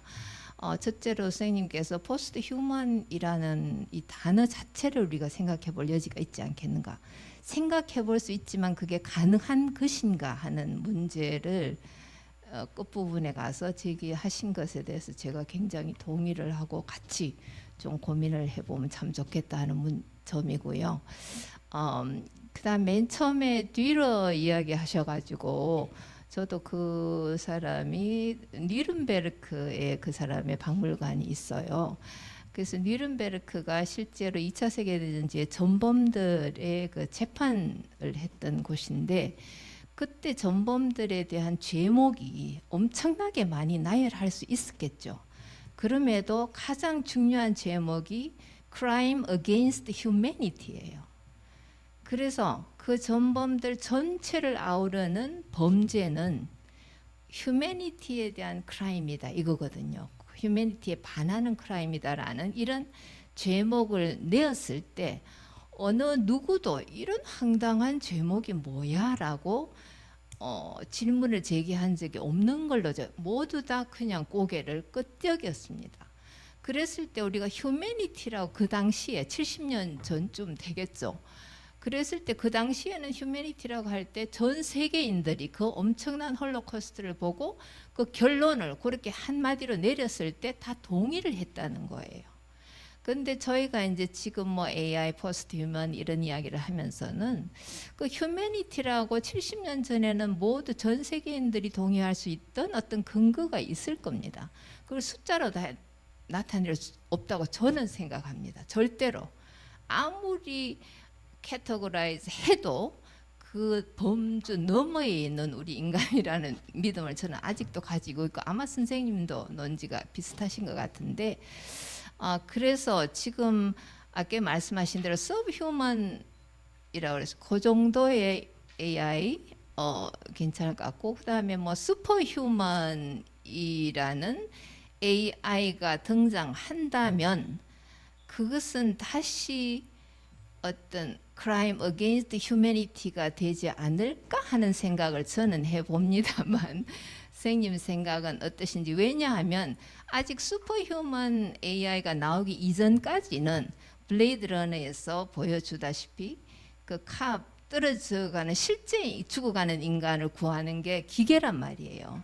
근데 다행인 것은 그 기계를 만든 것은 우리이고 그 기계를 통제할 수 있는 것도 우리라는 거예요. 근데 이제 슈퍼휴먼으로 가면은 그 통제를 벗어나는 어떤 가상의 뭐인 거죠. 그랬을 때 그것 역시 과학자들이 어떤 변명을 하든 간에 그것은 crime against humanity가 되지 않을까 하는 생각이 저는 있습니다만 선생님 의견은 어떠신지요? 예, 좋은 질문 고맙습니다. 예, 답변 바로 하셔도 되겠죠. 예.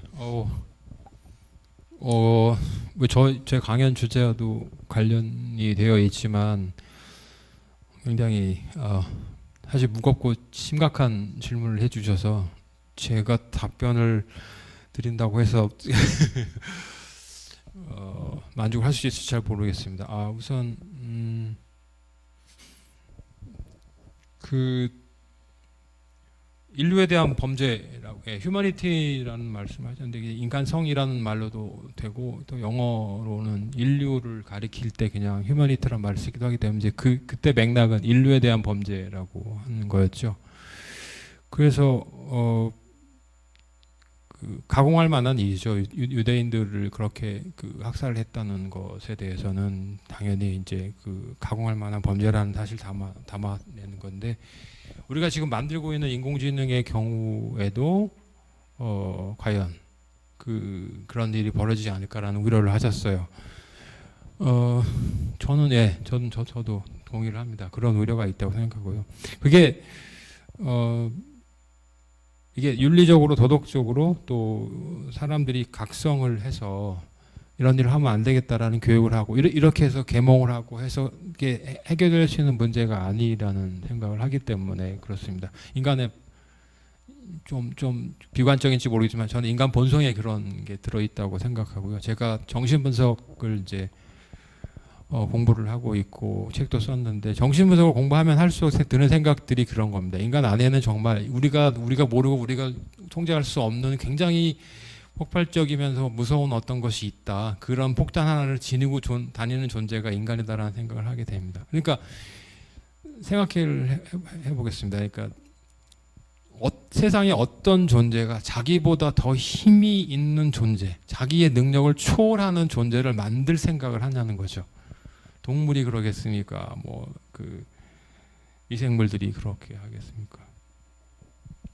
궁금하죠. 왜 인간은 도대체 그러니까 인간의 어떤 필요를 위해서 특정한 능력을 지닌 혹은 특정한 인간의 결핍을 보충해 줄 수 있는 존재를 만들어낼 수는 있어요. 그건 도구로 삼을 수 있고 그런 것들을 인간의 어떤 관계를 증진하기 위해 만들 수 있습니다. 그거는 인간이 오랫동안 해왔던 일이고, 문명이라고 하는 것이 바로 그런 거잖아요. 도구를 넓게 보게 된다면 언어도 마찬가지고요. 그게 이제 인간 간의 어떤 관계를 증진시키는 방식이기 때문에 인간의 필요를 위해서 그런 것들을 만들어낼 수 있어요. 근데 지금 영화에서 그려지고 있고 또 이제 인공지능이라고 하는 특별한 도구, 특별한 물건을 보게 되면 이게 인간의 전반적인 능력을 그대로 복제하거나 혹은 인간의 그런 능력을 초월하는 어떤 존재를 만들려고 하는데 도대체 왜 그러냐는 거예요. 저는 제 나름대로는 답이 있습니다. 아까 말씀하신 것과 상관이 있듯이 다른 인간을 지배하기 위해서 만드는 거라고 저는 생각을 해요. 그러니까 더 힘이 있는 어떤 존재를 자기 통제하게 둔다고 하는 것이 다른 인간 존재를 지배하기 위한 수단이 된다는 것이죠. 그러니까 결국 인공지능은 인간에 대한 지배를 완성하기 위한 어떤 것으로 만들어지는 것이 아닌가라는 의심을 저는 하고 있어요.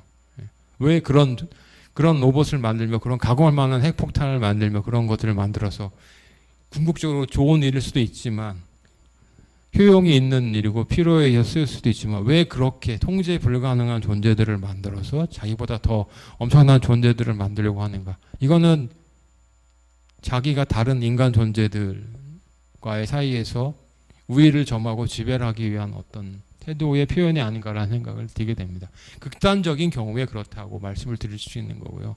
자율주행차를 만들었다고 예를 들어서 그게 상용화돼서 이제 우리는 그냥 가만히 있으면은 원하는 데까지 차가 데려다주고 하는 시스템이라고 한다면 그 시스템이 작동하기 위해서는 무언가가 이 시스템을 작동시키는 어떤 구조가 있어야겠죠. 그게 어떤 한 인간이 통제하지 않는다고 하더라도 그럼 결국 그 시스템에 우리는 노예가 돼서 살아갈 수밖에 없는 것이죠.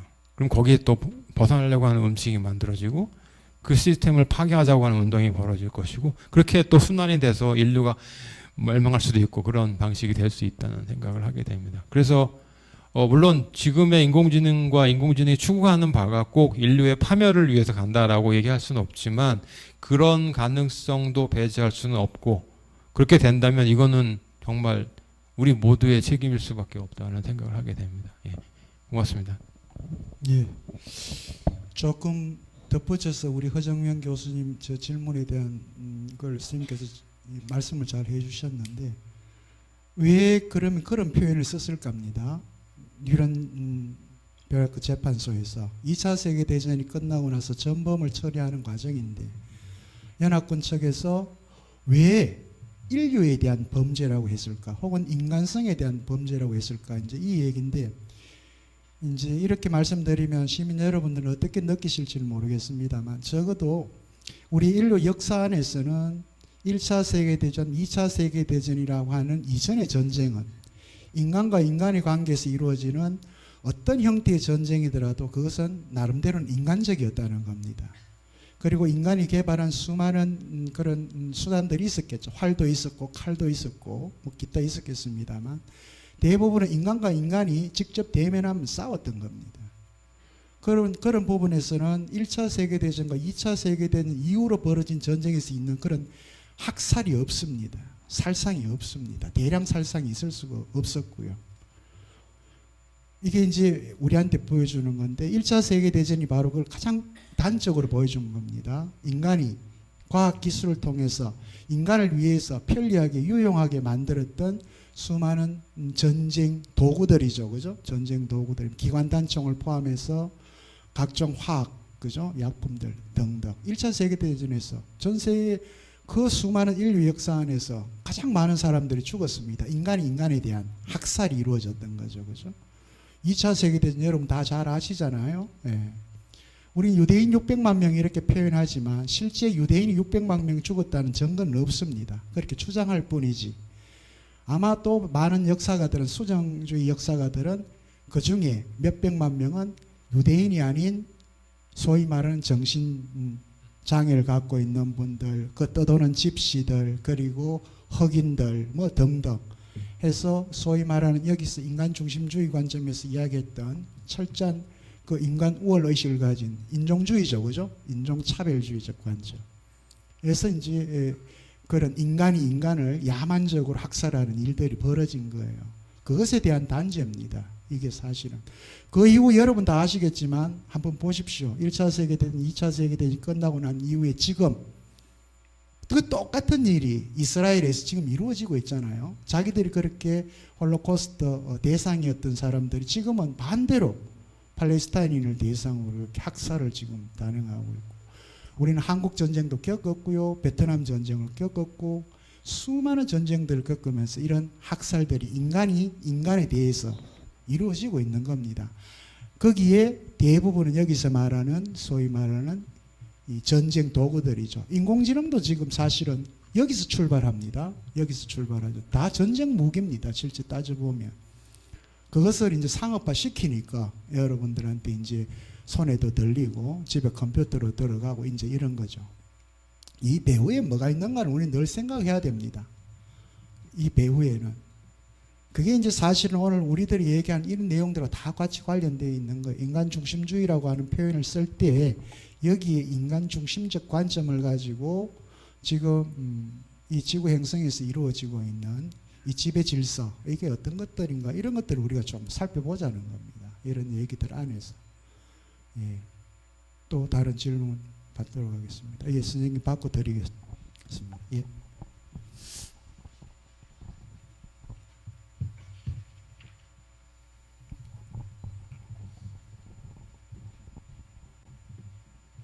예, 철학 강의라 하는 그 뚜렷한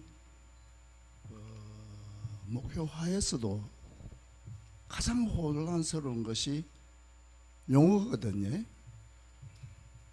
그 용어를 좀 이해하면은 본론이나 혹은 결론도 좀 쉽게 이해할 수 있겠나, 이해하려고 하는 욕심은 저뿐만 아니고 여기 참석하신 분이나 집에서 유튜브를 보시는 것 같다고 여겨집니다.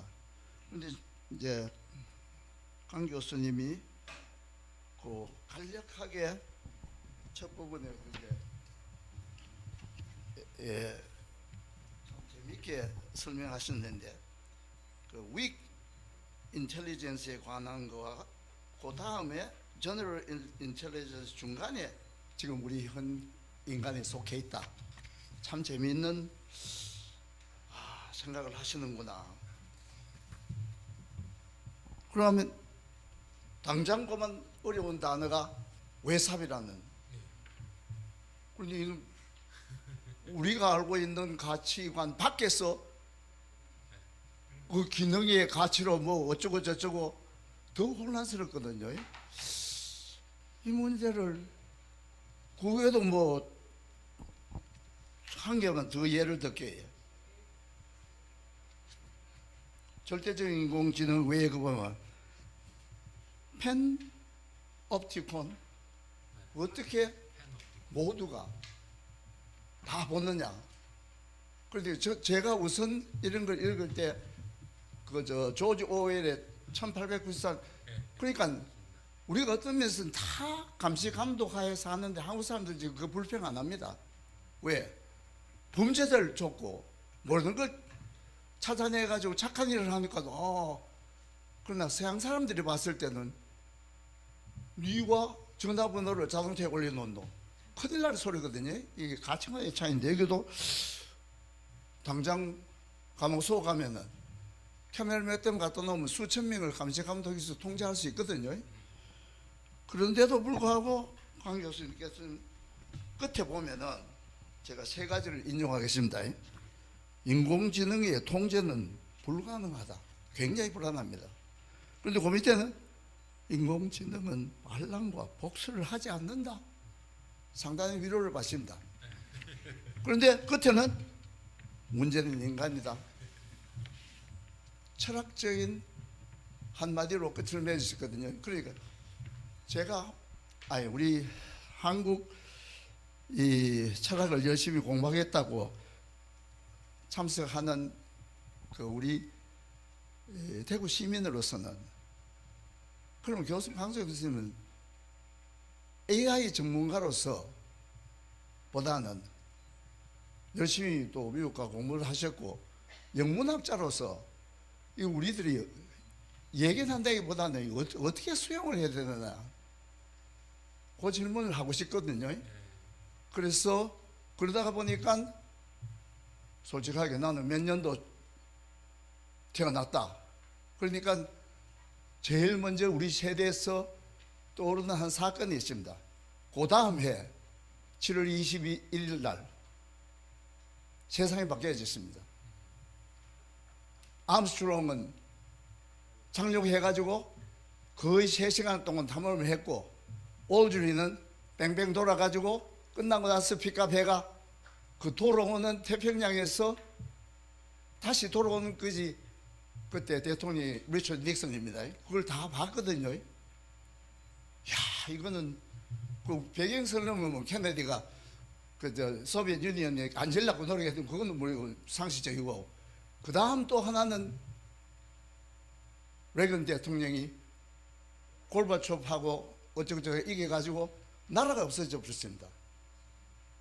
새로운 세운 나라가 러시안 페더레이션이 그게 1991년인데 노태우 대통령가 어쩌고저쩌고 우리가 정상 외교를 수립했자는 거지. 그러면 이렇게 연관시켜 보면 우리 강 교수님 말씀하시니까 이제 연관성은 이게 과연 낙관주의로 아무 걱정 없이 그래 정확하게 또 지적하시는 것은 어느 분야보다도 의료업이다. 그건 사실입니다. 그 혜택을 우리가 받고 있습니다. 그런데 어느 장사 대기업 중소기업 소매상인들이 혜택을 안 받느냐? 당장 보이소. 고객을 어떻게 상대할 것이냐? 왔는데 질문을 어떻게 보다 나은 질문 대기 시간을 어떻게 줄일 수 사통팔달 다 됩니다. 그러니까 다시 강 교수님 영문학자로 돌아가서 이걸 도대체 어떻게 우리가 수용을 해야 되겠는가 그에 대한 한 말씀 해주시면 고맙습니다. 고맙습니다. 예, 고맙습니다. 예, 바로 답변해 주시죠. 예, 좋은 말씀 해주셔서 감사합니다. 이 영문학자로서 제가 드릴 말씀이 별로 없을 것 같아요. 영문학이라는 학문은 갈수록 굉장히 초라해지고 있고요. 우리나라에서 영어가 차지하는 위상 때문에 지금까지 많은 그 혜택을 누리고 왔는데 실제로 영문학이라고 하면은 영국과 미국의 그 나라의 국민 문학이죠. 그걸 연구하는 학문이에요. 외국학자로서. 그러니까 서울대학교 굉장히 교수님이 이런 얘기를 하시니까 계명대학교는 어떻게 됩니까? 저는 뭐 영문학은 저의 이제 전공이기 때문에 하는 것이고 그리고 제가 이런 이제 대중 활동도 하고 책도 쓰고 하는 이유 중에 하나는 제가 꼭 저 스스로를 영문학자라고만 생각하지 않기 때문 그런 이유 때문입니다. 그러니까 이 땅에 사는 뭐 지식인의 한 사람이고 그냥 평범한 사람이기 때문에 이제 생각을 하는 것인데 그런 생각을 하게 되면 이런 여러 가지 문제들 또 지구촌의 한 일원을 생각하다 보면 이런 문제들을 생각하고 있으면 사실 좀 걱정이 앞서는 이게 사실이에요. 이게 그 식자우반이라고 할 수도 있는 건데 이게 자꾸 생각을 하다 보니까 아 이건 정말 심각한 문제인데 우리가 이거 어떻게 해결해야지라는 생각을 하게 되는데 또 그런 생각을 하는 한편으로 또 그래서 전체적으로 보면은 굉장히 암울한 미래를 자꾸 그릴 수밖에 없고요.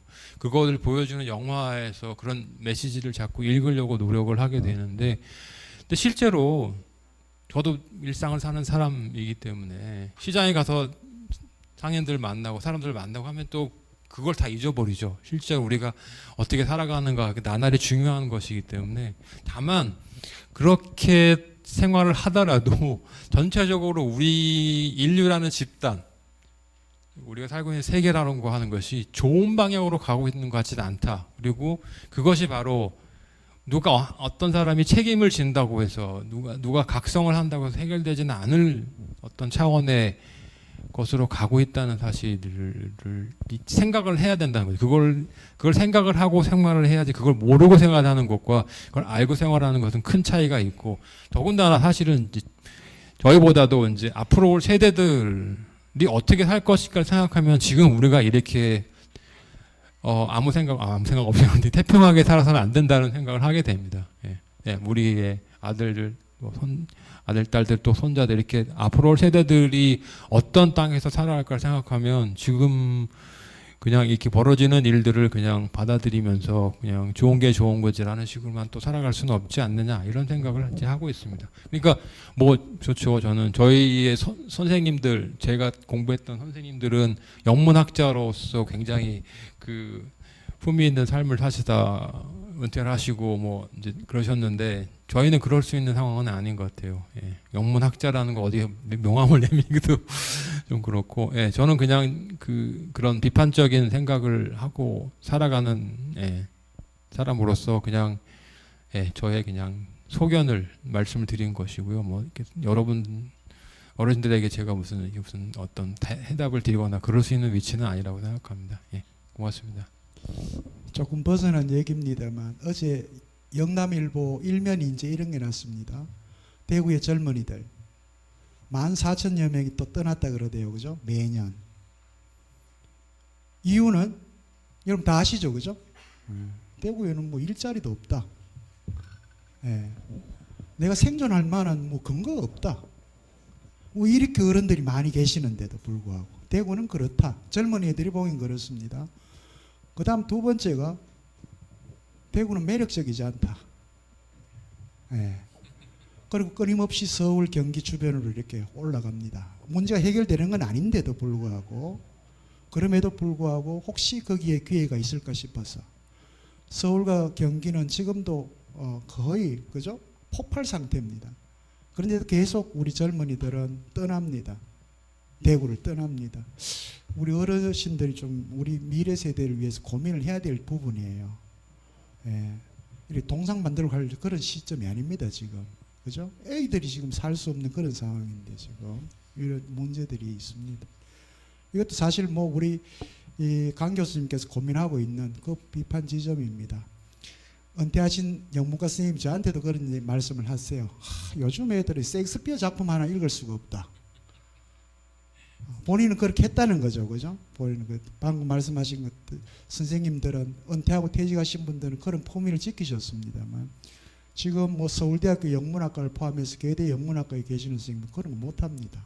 셰익스피어 읽을 그런 그게 안 돼요 지금. 예, 그게 지금 대학의 풍경입니다. 예. 그건 결국은 또 우리 대학이 왜 이렇게 되어 있는가 하는 것도 문제죠. 이렇게 인공지능이 발달하고 그죠? 물질 문명이 발달하고 우리 살림살이는 뭔가 좋아진 것처럼 이렇게 보이는데도 왜 끊임없이 이런 문제들이 계속 발생하는가 하는 부분들이죠. 예. 자, 또 다른 질문. 아까 여기 앞에 선생님 손 드신 분 어디 가셨나요? 아, 가셨습니까? 예, 또 다른 질문 주시면 받겠습니다.